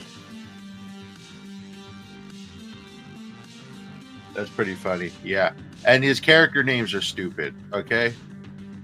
Who are the Patriots? Lolly, Lule, Lo. Revolver Ocelot. And that's the guy's real name. That's just badass. There's Ocelots are Solid cool. Snake, Naked Snake, Big Solidus. Boss, The Boss. These are real names, by the way. I want to name my kid Revolver Ocelot. The Pain, Solidus Snake. The Fear. What else is there? What's up, Saboteur? What's going on, man? Hey, Charlie. Nice to see you, man. But hey, if you feel like jumping in here, let me know. I'll shoot you the link. in a weird way, that's also part of the charm with Kojima. It's like some of it's so bad, it's enjoyable. Like a good meme. Yeah, it's like a good meme. So it's like, that's kind of why you can, that's why I'll say Kojima's like a good bad writer, where it's like, it ain't good writing, but you're still entertained by it. It's not Also, boring. after the release of his latest game, I'm starting to think Metal Gear was kind of holding them up a bit. I think so too. Death Stranding is, I never liked the look of Death Stranding, and it seems people have just kind of like fled from it more and more since. I didn't even realize. Pretentious. I didn't even realize Death Stranding 2 launched, and it failed as it like the numbers were not good. It actually made me very happy to see Claire Obscure like win like best game direction over Death Stranding 2. Yeah, so you seem had to happy see about Kojima like react to it. He was pissed, right? He was trying to save face, but you could tell he was not the happiest about it. Fuck. But my game, it's so artistically brilliant. You walk across the planet in the world's greatest delivery simulator in the post-apocalypse. With like Oh, is that his Resident Evil game? shit. So Kojima got beat out in the writing and direction department by a team that whenever they began, they did not know how to make video games. They had access to YouTube, Otter. Yeah, they actually thanked like YouTube tutorials because they were like, yeah, when we began, we didn't know how to make games. Thank you to YouTube tutorials. I'm like, that's unironically the best part of this. Especially the guy who did the tutorial on how to make a game that wins all the awards. That guy. Gotta thank him. Well, you actually hear the creative process behind it. It actually sounds very healthy where you had the actual game director and the writer where it was like she would write stuff down, but he would throw in ideas, she would throw back ideas, and she would also work directly with like the voice actors to kind of like work with them, get the best performance. So it's like she wasn't like this aloof figure behind the shadows. It was like, no, she was working with everybody just as much as everybody else was. And I think that's a big part of why so many people end up resonating with the story. It was nice to see. It also confirmed, having them win all those awards confirmed that French people always wear berets and striped shirts. And they all won like they all wore like berets and baguettes at the awards, and they won like 9 out of the 12 awards they were awesome. nominated for. Yeah, I heard that you're talking about Expedition 33, right? Yeah. Yeah, I also heard they lost an award for the biggest BS reason. Oh, it's a different award show. It's stupid because this is part of the anti-AI brigade, and I'll preface this by saying I'm not a supporter of AI in a commercial context. How they used AI though, I'm like, why are they getting canceled over this? Because they were just using it for placeholder assets. AKA, yeah, and then when I'm gonna have the a Commission text Dark here, came in, then they I'm gonna replaced replace it. Yeah, they end up replacing it. And I was like, I was just stunned. I'm like, but AAA studios do this all the time, and they don't get penalized at the Game Awards for that. Call of Duty didn't even replace the AI assets. They left Well, them in. there is sort of a whole counterculture movement against Expedition 33. I'm sensing some bad actors, a few grifters, but a lot of bad actors, where they've already got a foothold in the industry. And Expedition 33 is very much like they're kind of an enigma, along with Larian. Check this out, Immortal Rising #3. There's a page for you. Ooh. I like the whole panel. That's now. cool. That's really That's the artwork of Jose Garcia right there. He's getting better every day. I really do like his style. Yeah, it's super cool. I mean, it's got like anime-esque style to it, but it's still unique, and it's definitely his own. It's very recognizable once you know his artwork. When you see it pop up, you can't help but go, oh yeah, that's Jose Garcia right there. Also, it looks like Tank Ferret just joined us in the chat. What's up, Tank? Yeah, he's been there earlier as well. Nice to see you, Tank. To comment on the page, it feels like he's getting more than anime now. He's going full into comics, where it felt very cell shaded in the first couple of books, but this is starting to feel way more detailed in the colors and the lighting. He's making definite improvements. He's taking advantage a little bit more of the comics medium, I think. Nice. I love to see people expand and improve like this, man. Yeah. Well, I think his background is in animation, so it's his go-to style, I think. So, but after doing like freaking 4 books, I think he's been doing. He's been at it, huh? I believe he also did the artwork in Crimson Rend of the True North, which I have the hardcover of that graphic novel, and I still need to sit down and read it. Yeah, my backlog on books is as bad as my backlog on games now. That was something I was hoping to do with my vacation time, not just keep working on my own book, but catch up on a few of a little bit of the backlog. Yeah. But since my vacation started, I've been busy doing other work. So. This is what I've been doing, and this has been my workaround. Commit to reading a page a day. And it's like usually you end up going a lot farther than a page. Yeah, I've heard that technique to get your kids to brush their teeth. You just ask them to brush just one teeth, and there's no way they're obviously going to do more once they're in front of the sink and with the mirror. You're going to start brushing the other teeth. And be like, put the toothbrush down, you overachiever.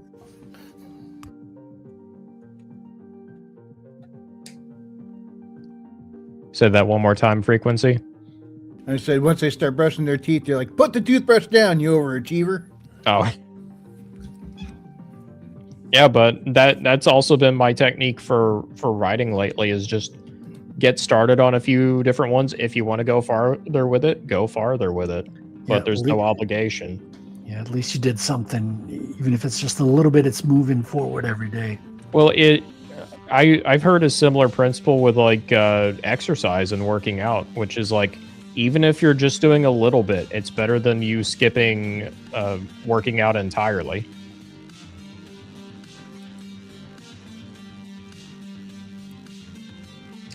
Yeah, I mean, usually when I do the whole workout thing, I take it easy. I work out until I feel uncomfortable, and then I push myself just a bit more every other day, you know? Yeah. Ken Ferris says, we brush together and hum the Star Spangled Banner. And Blue Man Blue has joined us. He says, Merry Christmas, nerds. That's very patriotic, Tank. Good health is a matter of national security. Precisely. Yeah, I find it actually surprising just how many skills out there are just a matter of consistency. Even if it's just a little bit each day or a little bit a week or something like that. Yeah. It's not even like trying hard, it's just doing it.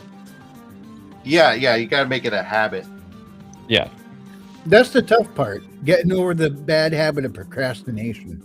Yeah. Well, the trick, and this is what I've learned progressively, is give yourself a small goal to achieve. Whatever, like one of the things I like the least about writing is not the writing part, it's the managing the business part of it. I'm like, I have to do paperwork along with writing stories. What? Yeah. You already written your name on enough stuff. It's like, I don't want to write more stuff over here. Can't AI do the paperwork now? That's right. Autofill. So this is my goal. This is what I do to get myself into it. Just check my work email. That gets me into it. And I just found an awesome post on X Twitter from John A. Douglas. Let's see if I can put that up there. I like that strategy. Get Otter to check my work email every day. Dip, dip, dip. I have more books to write, and I'm woefully behind where I want to be. Well, it's weird that I say business email as work email, but it is work.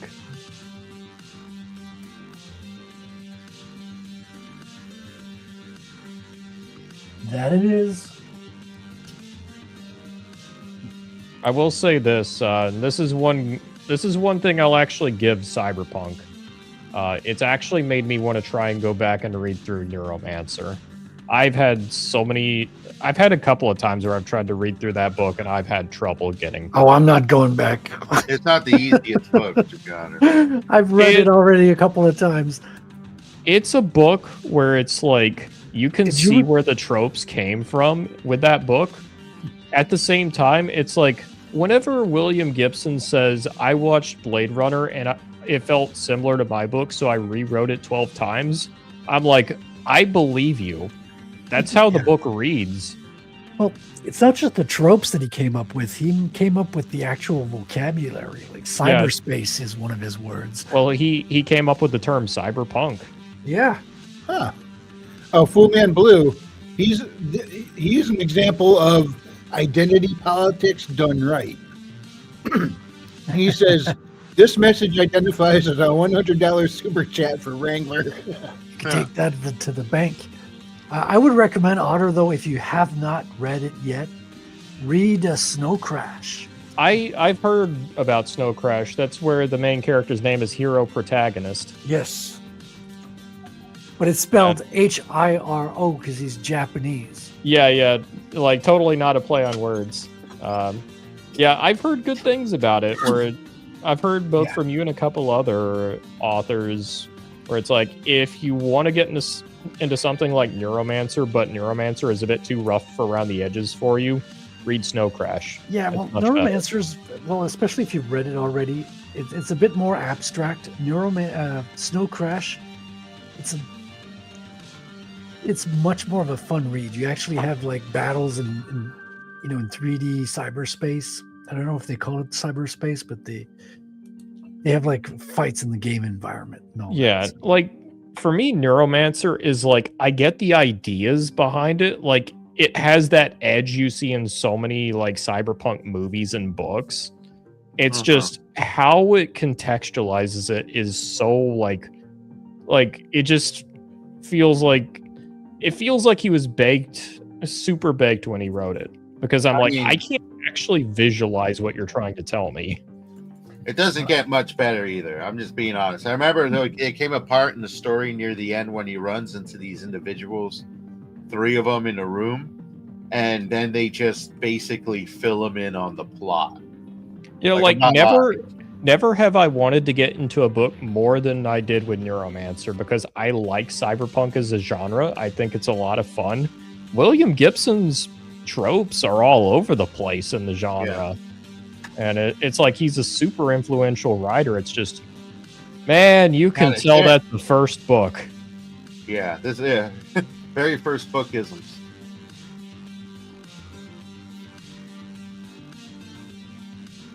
Just found an awesome meme from Belmont Press.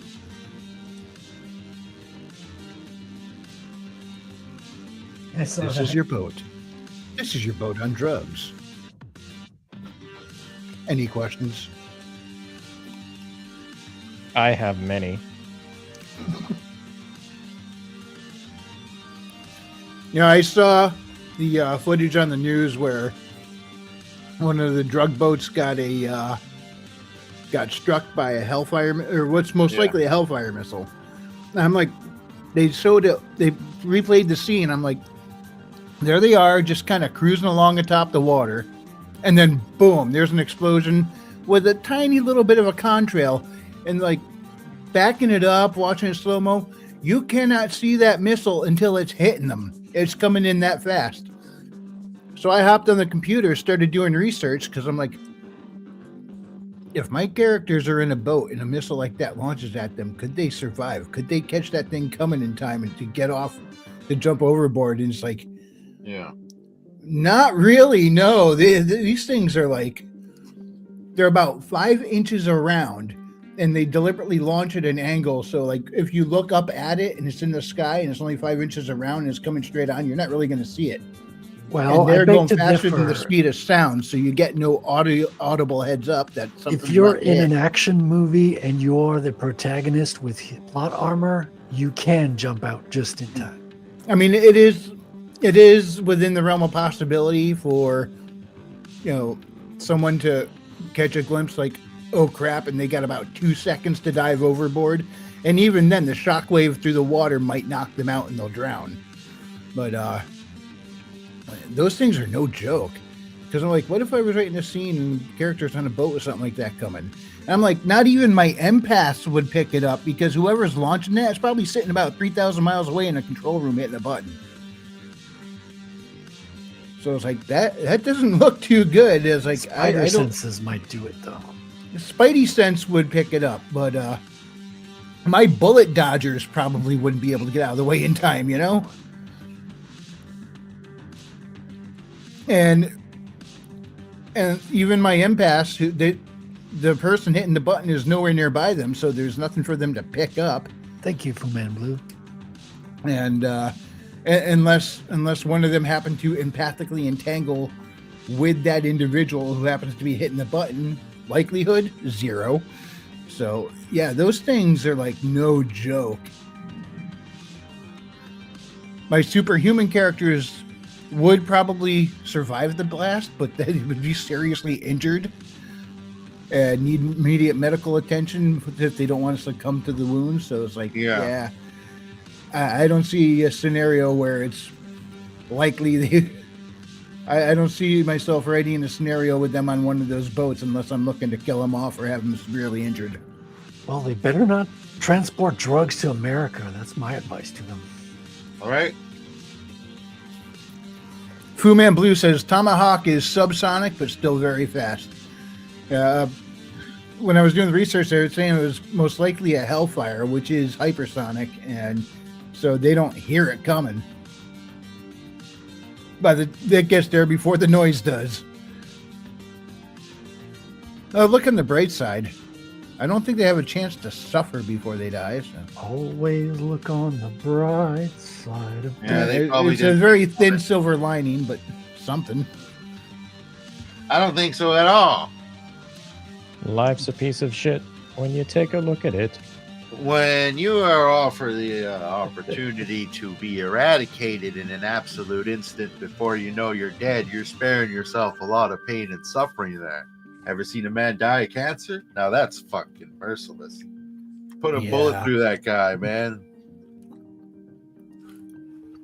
But then, I guess a couple weeks ago on the news, one of those boats was blown up, and then other boats came right up to it trying to salvage the drugs. I'm like, they saw what happened to that boat, and they're more afraid of their boss than they are of getting blown up. That's got to tell you something right there. Or they're too stupid to understand what's happening. They probably know what's happening, and there's probably their boss is just they would rather get blown up than cross their boss. That's not somebody I want to work for. The Chinese? Well, maybe they got dental plan. Oh, you know, I didn't think of that. Dental plan. Lisa needs braces. Hey, somebody gets it.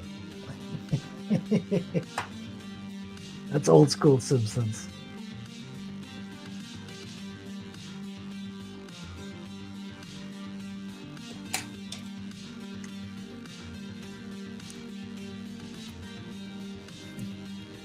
Wow, he's coming together really quick.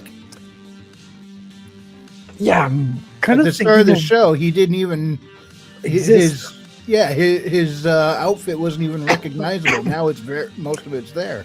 You didn't have shoulder pads in the beginning. No, I kind of sketched him out on Omar's show about half an hour before your show. I'm starting to think of him like more black and white. Like I'm putting, as you can see, like more darkened areas instead of leaving everything open white. I'm thinking more in Mignola terms now. Thinking of the blacks Blue more. says the AI says the Hellfire missile AGM-114 flies at subsonic speeds, reaching a maximum velocity of around Mach 1.3. But I thought Mach anything was supersonic. Yeah, so did I. So how many Velociraptor powered is that missile? We should measure missiles in Velociraptor power. No, we got a horse. Yeah, but I mean, horses are fine for cars, but missiles should be measured in Velociraptors, I think.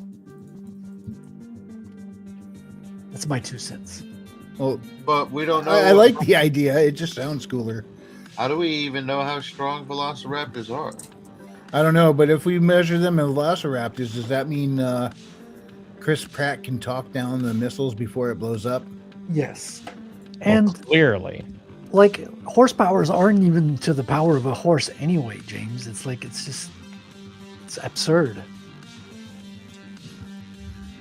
Yeah, and we don't have candle power anymore. They go by lumens now. It's horse in name only.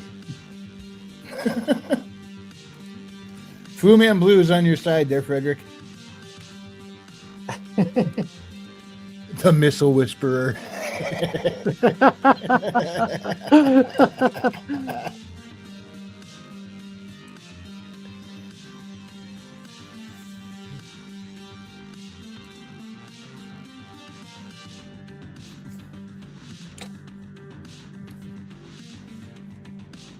I just love that whole pose he's doing there, Frederick. Well, thank you. I wasn't sure if it was working out, but it's good to know that. It's not always it looks obvious like he's to about to drop down and kick somebody's butt. Yeah, you gotta have him dynamic, in balance, keeping all those things kind of in mind. It's not an easy character to draw all the time. Plus, as some people put it, you got to draw 4 circles, 4 ellipses each time with the quad board. So I'm gonna get good at drawing those with time. But yeah, I think balancing out the blacks is my theme for 2026. Do you guys have any goals, artistic goals for the next year coming? Balancing out the blacks. Wait, what? I'd say probably, get this radio drama done before the end of the year and see if it opens up any doors. Because it kind of is, I've been meeting a lot of new people who seem excited to want to take part in the project. Oh, yeah. Frederick, you just ignored my ultra edgy joke. Oh, we heard you. But it just, it should go without saying. I just baited you, Otter. You just fell for it. Oh, I see. I see. Yeah, there it is. There it is.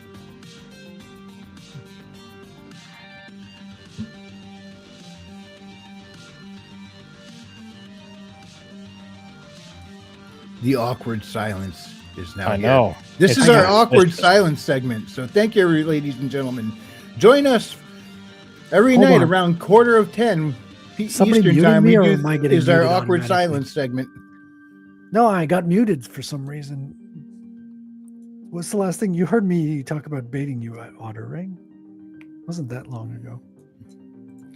It wasn't too long ago. Okay. Well, fish bait and regular bait, they kind of taste the same. So fish and fish bait taste the same. So baiting an otter shouldn't be too difficult. No, I was just saying to James that I just need fish. Participating in an audio play is a lot of fun because you get to record, especially now. A lot of people have good mics at home with podcasting and all that. So people are equipped kind of to, and I guess like if the voice doesn't match perfectly, you can always kind of coat them with. Are you planning to coat voices with AI or do work? Probably not this one because I didn't start out with it, and I don't want to kind of like start to mess with AI in the midst of it because when you're dealing with artistic people, they're very finicky. Yeah. Some people have a hard stance on AI. Yeah. And I'm not even going to test the waters on that one. I'm going to go ahead and do this one all natural. I'm going to be bold and say I think it's the artist. A lot of it is the artists that are a lot more insecure about their work. The artists that I know that are confident are not commenting one way or the other. They're just making art. Yeah. Mini Jim has joined us, and he says, I love big women. All right. Good There's, for you, plenty, guys. there's plenty around this country. That's So duly you're good to noted. go. Yeah. Fu Man Blue asked, have you guys talked about Exhibition Get 33 getting its award pulled? Briefly, A little we bit. touched on it. But Oh, about the it AI didn't, thing? turned into a whole discussion. But it At wasn't least the not Game of yet. the Year awards, Otter said. The indie game awards, it got disqualified from that for very Did- pedantic reasons. Did it win other awards in the Indie Game Awards or not? At the Game Awards, it won like 9 awards. It Yeah, was I huge. saw that. But you said there's another one called the Indie Game Awards? Yeah, I got disqualified just because of where they used AI. But the thing is, Which nobody. makes no sense. That's the thing. They just leave it at that. They used AI, folks. They don't mention how they use AI. Yeah, that's convenient. I know a lot of people wanted them off A lot of people don't like them because they came out of nowhere and they're winning everything. First of all, They're they're the making all new the kid money. on the block. Well, they're the new kid on the block. They quit their job at Ubisoft. They're winning all the awards. They're getting all the fish. They're winning All the big, and they got berets and fucking striped shirts, and they're French. Like, what's not to hate? They also made a damn fine video game that does Final Fantasy better than Final Fantasy. Yeah, I was this close to buying it. I'm waiting because it's not like perfectly like adapted to the Steam Deck yet. So Yeah, I'm gonna hold out it's on it. really just Unreal 5. That's like the biggest thing I can really say against it. Yeah. I picked up Elden Ring instead, so I'll be playing that in next year, and eventually I'll pick up 33 when it's ready. It is weird because it's like the game wouldn't be possible without Unreal 5, but Unreal 5 is just a piece of garbage. Well, it's not optimized, I think, right? I don't know the whole details, but Oh, I see. It's Yeah, just the most- it's really just an engine problem more than anything, but it's like for developers, it's actually very easy to use. It's the UE. It's what I call the Unity effect. It is. A handful of years ago, well, close to like 2 decades ago, Unity was like the one thing that everybody would kind of was the engine everybody would gravitate to.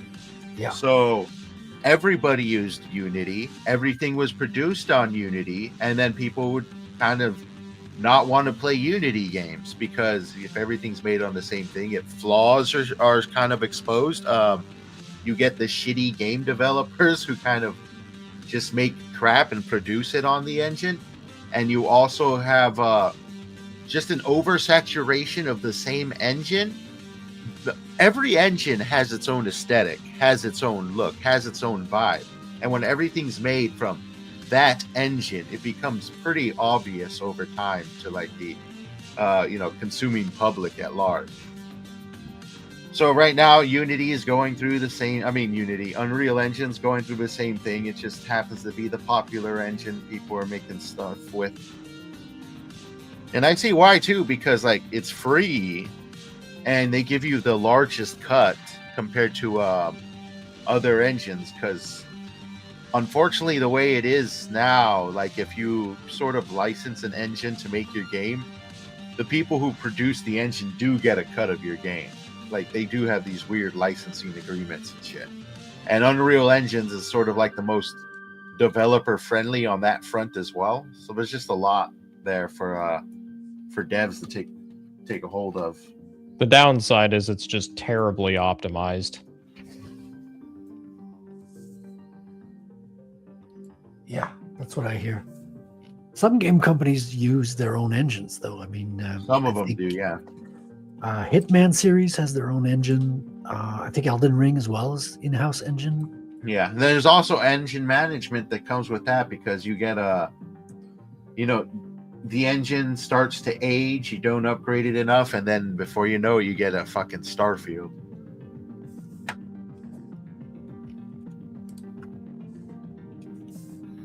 Yeah, that showed up on the scene with a big old bang and a splash, and then it just fizzled because like everybody was talking about it for 2 weeks, and then no one.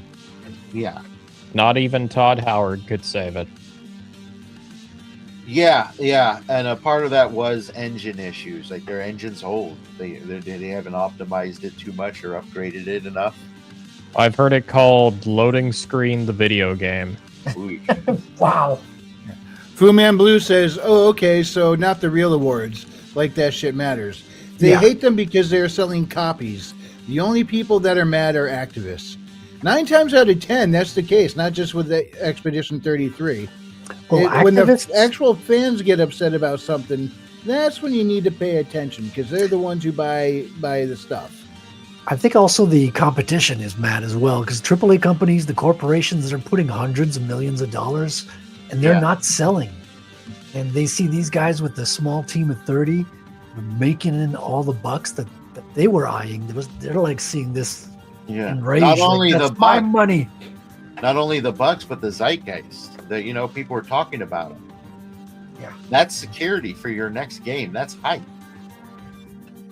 Yeah, I mean, Silk Song was getting some hate like that too for a little bit, even from other indie creators. Like, no man, you dropped the game and you only announced 2 weeks before ahead of time. You need to give us heads up for the rest of us because nobody wants to come out when Silk Song was coming out. I was like, they don't owe anybody anything. Yeah.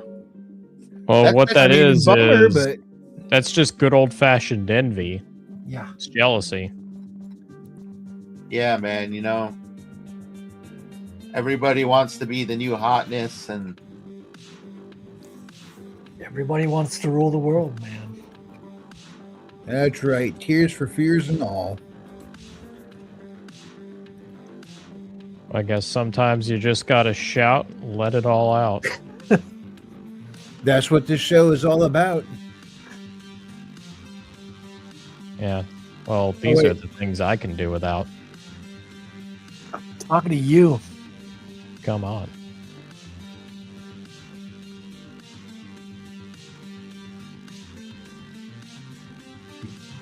Here's a cat. Viewed from the back. Here's the back of a cat.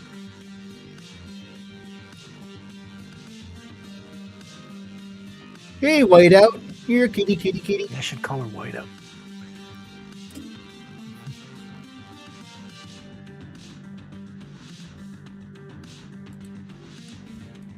I need to add speed lines to this drawing. Lots and lots of speed lines. All the speed lines. So many speed lines, there won't be any speed lines left. They're gonna be the fastest, flashiest speed lines you've ever saw. It's gonna So be great. fast. Fantastic, even.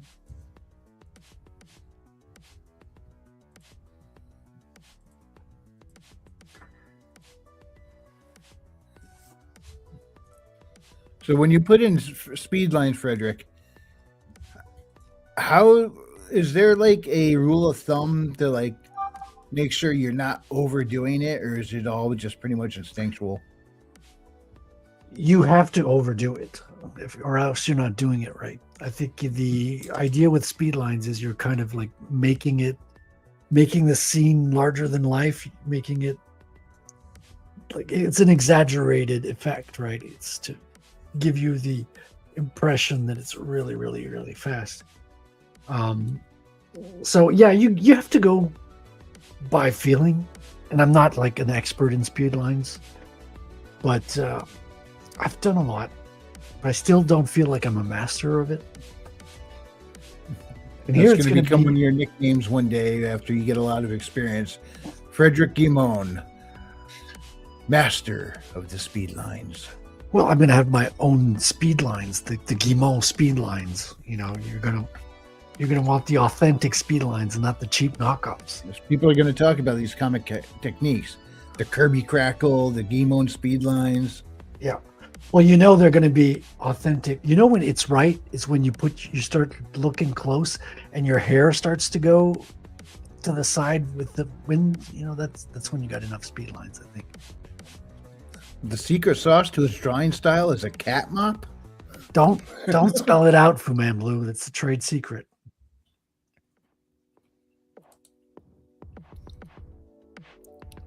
Otter, you want to take this one? Yeah, sure. I played quite a bit of Expedition 33. I'm going to be one of the simps and say it's a phenomenal game that if you like JRPGs at all, you absolutely should play. It is 100% worth it. The writing actually avoids a lot of the tropes that people don't like in JRPGs. So you kind of get a bit of both worlds. It feels like a JRPG, but instead of manga, you're getting a little bit more bande dessinée or French comics. Yeah, that's kind of the fascinating part is it's Japanese style game, but nothing about the look or the writing is Japanese. So they just took the genre. It's almost a Tarantino, right? They're taking their genre from somewhere and putting it into another context and making something completely new with it. Like you can clearly see where the inspirations are. There's clearly quite a bit of Final Fantasy. There's a bit of Persona, a little bit of Lost Odyssey as well. but it's like how they mix it together and how they contextualize it. That's what makes it really unique. Well, Otter, wasn't like 2 weeks ago I called it Bande Dessinée, the video game? Oh, yeah, it kind of is. It's also the Frenchiest video game to ever French. Yeah, More than Assassin's Creed Unity?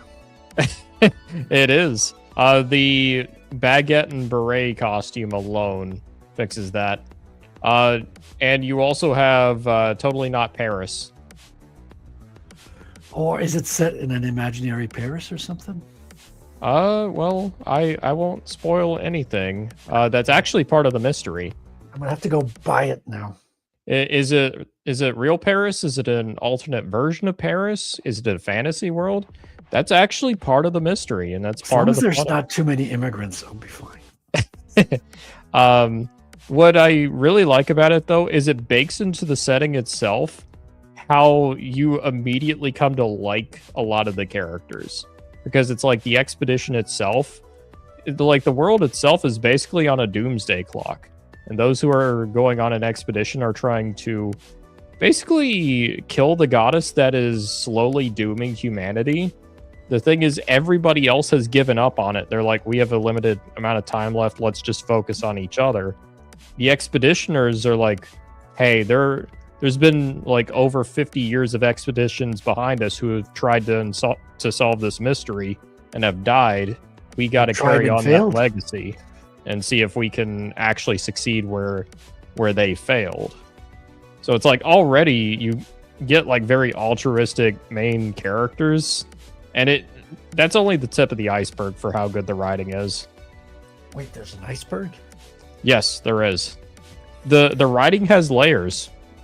It blurs the lines between characters and world building, and it does it very, very well. Fu Man Blue says, I'm at the final battle, but I'm exploring the world before I wrap it up. And he also says, everyone is light-skinned. The activists are big mad about that. Oh, yeah.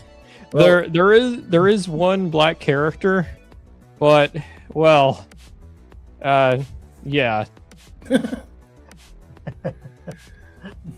All right, well, since we're talking about French stuff, hey, guys, check this out.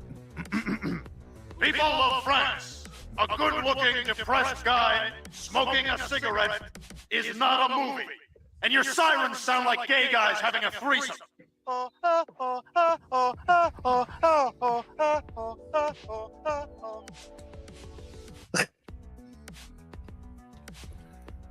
There's your public service announcement for this evening. You're welcome. Emily was a pretty good French movie. What was? Amélie? Oh, yeah, I've heard good things about Amélie. Oh, you guys haven't seen it? I haven't seen it, but I've always heard about it. This is the first I've heard about it. Yeah, go check it out. It's got an excellent soundtrack. It's a beautiful movie. It's touching. And it's a beautiful like love story that's not like stereotypical. It's like actually super creative and very imaginative. No, the one thing I can say about the French, especially with their animation, is they were not afraid to push the envelope. Yeah, it's got a lot of CGI, but for a love story. So it's very, very strange, but it's very. In general, that's one thing I really admire about French media is that it's like I actually think it's a lot like Japan in how it tries new things with established tropes. It's just it gets a lot less attention than Japan does. Yeah. When I actually think it's a bit of a crime they don't get quite enough. Like Heavy Metal is one. I ended up watching a bit of an art house movie, Fantastic Planet. It was better than I thought it was gonna be. It was a very interesting that's an movie. old one, the one where they use like their earbuds to learn. Yeah. To learn.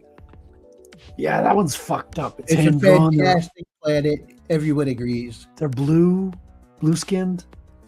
Yeah, there's like two different races, the Drog and the All are just humans. Yeah, that's fucked up. It's a very trippy movie, but I actually quite liked it.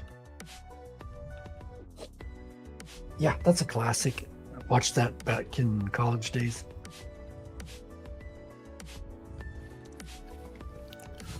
Anyway, it's coming up on that time, so we're going to start the wrap up. Anything anybody wants to address before we do? No, I don't want to wrap up. It's too soon. Keep it going. All right. So what do you guys want to talk about? Yes. Fish. All the fish. Oh, give me fish. Yes, all the fish. Now you can. Yeah, we're coming up on Christmas, everybody. We got to all pitch in and get out our Christmas present. That's right. That I bass on the deserve it. wall that sings. Oh yeah, that's funny. I Foo wonder Man if they're Blue gonna have says, like. "Good night." I wonder if Thanks they're for gonna have hanging like. with us, Foo.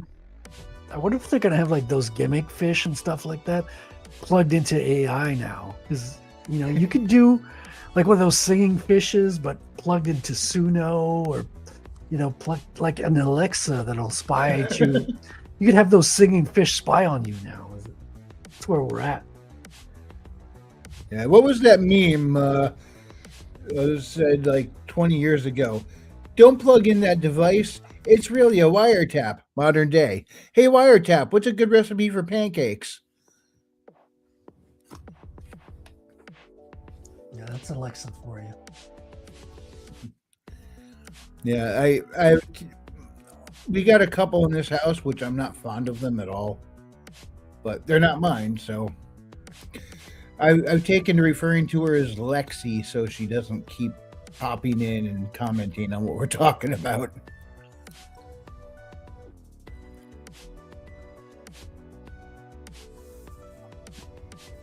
I think somebody once sent in like a super chat to Tim Pool.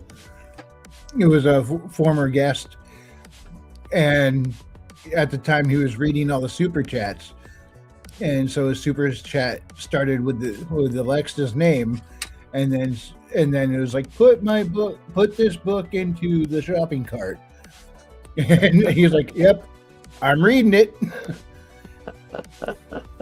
He's like, that's genius. That's funny. Well, I heard like because you had during a short period of time you had Google Glasses. I think they were called Google Glass. Oh, where you yeah. basically had glasses with the camera and a screen, and people would just make fun of it. Like it's an easy to attack thing. You just go next to the guy who's wearing them and say, "Google Glass, search big cock, safe word off, and zoom in." Just all kinds of silly stuff that you could like whisper into it and turn it into a nightmare for whoever's wearing it. Oh boy. Oh, fun. Because they can be hacked too. That's the thing. People, we're living in a very hackable world. Yeah, we are. And it's kind of scary how just It's scary, our but privacy is gone. But at the same time, it's sort of funny to see just how the internet can exploit something, especially when a corporation tries to regulate it. Yeah. It's kind of part of the charm in a weird way. Yeah. Well, I have no reason to play this clip, but I'm just in the mood to play it, so here it Do goes. it.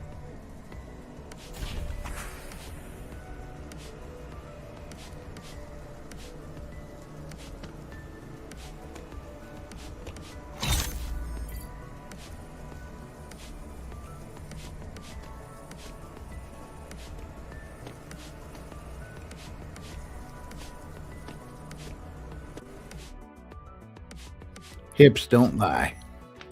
That's right. All right. Let's do them part and plugs. We're going to start off tonight with James. Hello, friends. How goes, world? Yes, you can find me at worldwithoutendlore.substack.com. I am a kitty short story writer, and you can find my short stories there for consumption. I'm currently working on my series called The Evergreen, which is really fun to write. We are currently on issue number 7, which released today of all days. So you can go ahead and find that at World Without End Lore at Substack.com, where we release PDFs for everyone for free there. So get yourself a free PDF. You can also find me on Royal Road. Find me on Royal Road at World Without End Lore and keep up with the story. Thank you very much. Through hollow night, our voices soar. We roam no more, our spirits roar. In dust and shield, our hearts burn free. We sing the spark of destiny. No throne, no crown, no gilded lore. Our oath resounds forevermore. Against the tide, we stand as one. Our crow will echo when dark is done.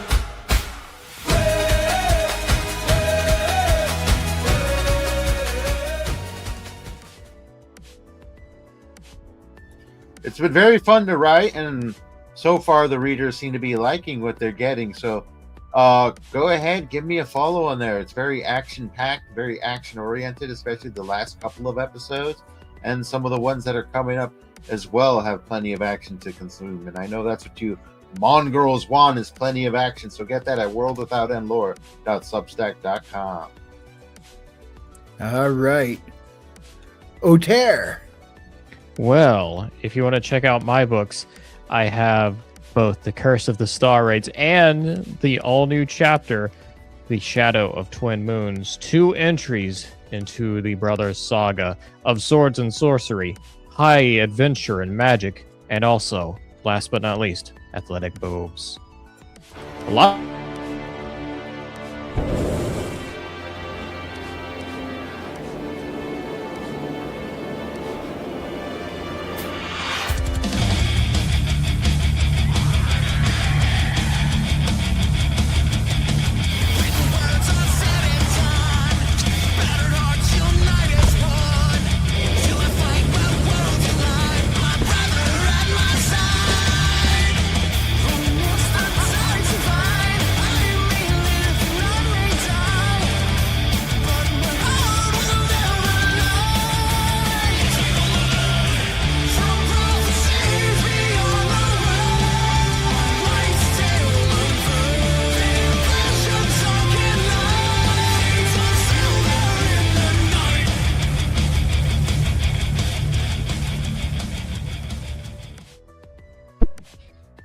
So yeah, if you want to have swords and sorcery, some amazing artwork by Neutron Boar, Umbrella Cat, and Frederick Guimont, you can find both books on Amazon, Barnes & Noble, and all the big retailers.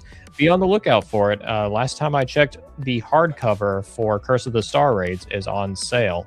Also, there are audiobooks. The audiobook for the first one is already out, and Sonnet is currently working on narrating the second one as we speak.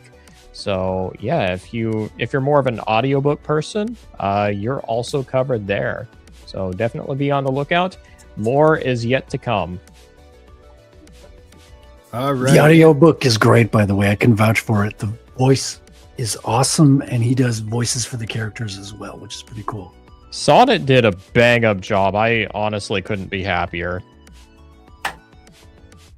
And speaking of Frederick Guimont, Frederick! Yes. So I've got a little comic called Rattel, but it's not, the campaign is closed right now. I've even had to turn down a couple of people who wanted that sweet Akira cover. That was for the closeout only. I'm sorry. But we might have a last call for like a second chance, they call it, before we go to print, but we're still not going to have the exclusive cover. That one's already gone. But instead of playing my trailer again, which we did, I would like to play the trailer for Amelie, since none of you guys have ever seen it. Would you indulge me? Yeah, here we go. Oh, can you cut the music real quick? Yep.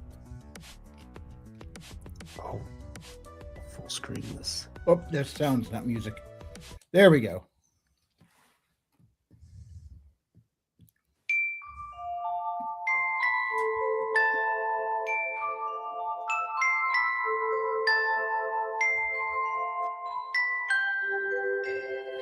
This is Amelie. With the discovery of a simple childhood treasure, she begins a quest to fix other people's lives. And perhaps her own as well.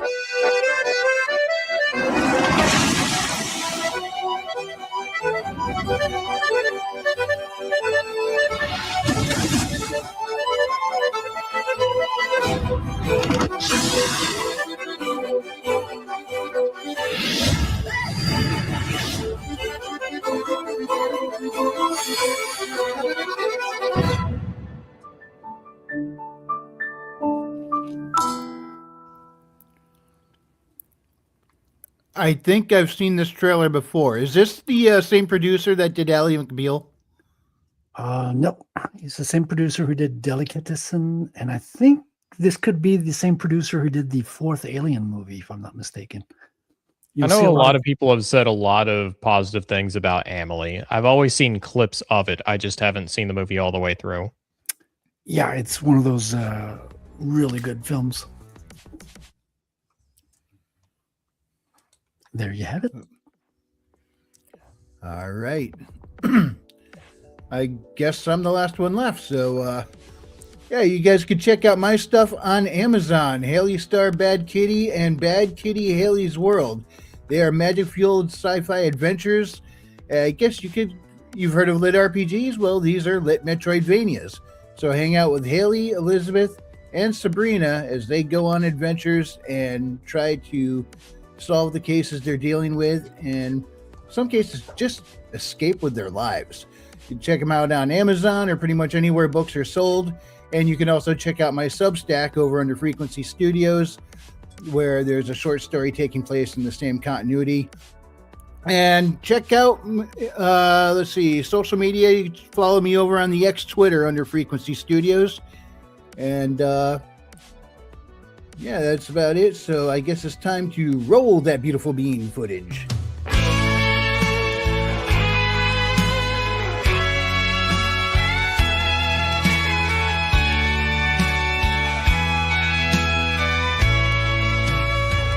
Haley and Elizabeth are back, and this time the spuds are really going to fly.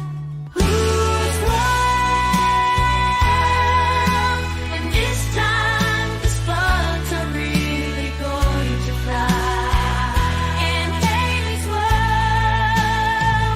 who's and this time the spuds are really going to fly. Who's and this time the spuds are really going to fly.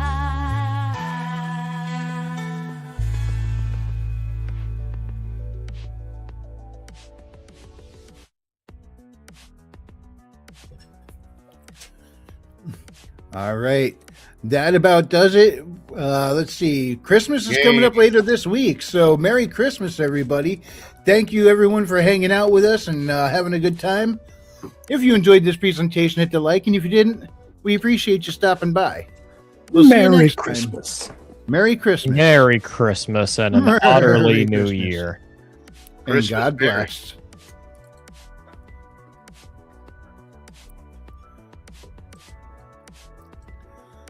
If we were over on a Drink with Crazy's channel, I think right about now, this is where Herman would keep saying, your microphone's still on. Hot mic, hot mic. I get it. I've got a hot mic. Phrasing. Gotta get Hey, some cooler. on. phrasing. I got a hot CPU. Oh, Yeah, but isn't it easier to manage now that it's winter, though, Frederick? Not at all. You'd think it would, but it won't. It wouldn't. You need to get a cooler unit for that or something. Or at least Just, move it away from the heater. I need to get a cooler computer. Just pop off the side and put one of those big old box fans right up against it. Just drop some ice cubes over top of it every now and then. Yeah, I play Ice Cube on it every day.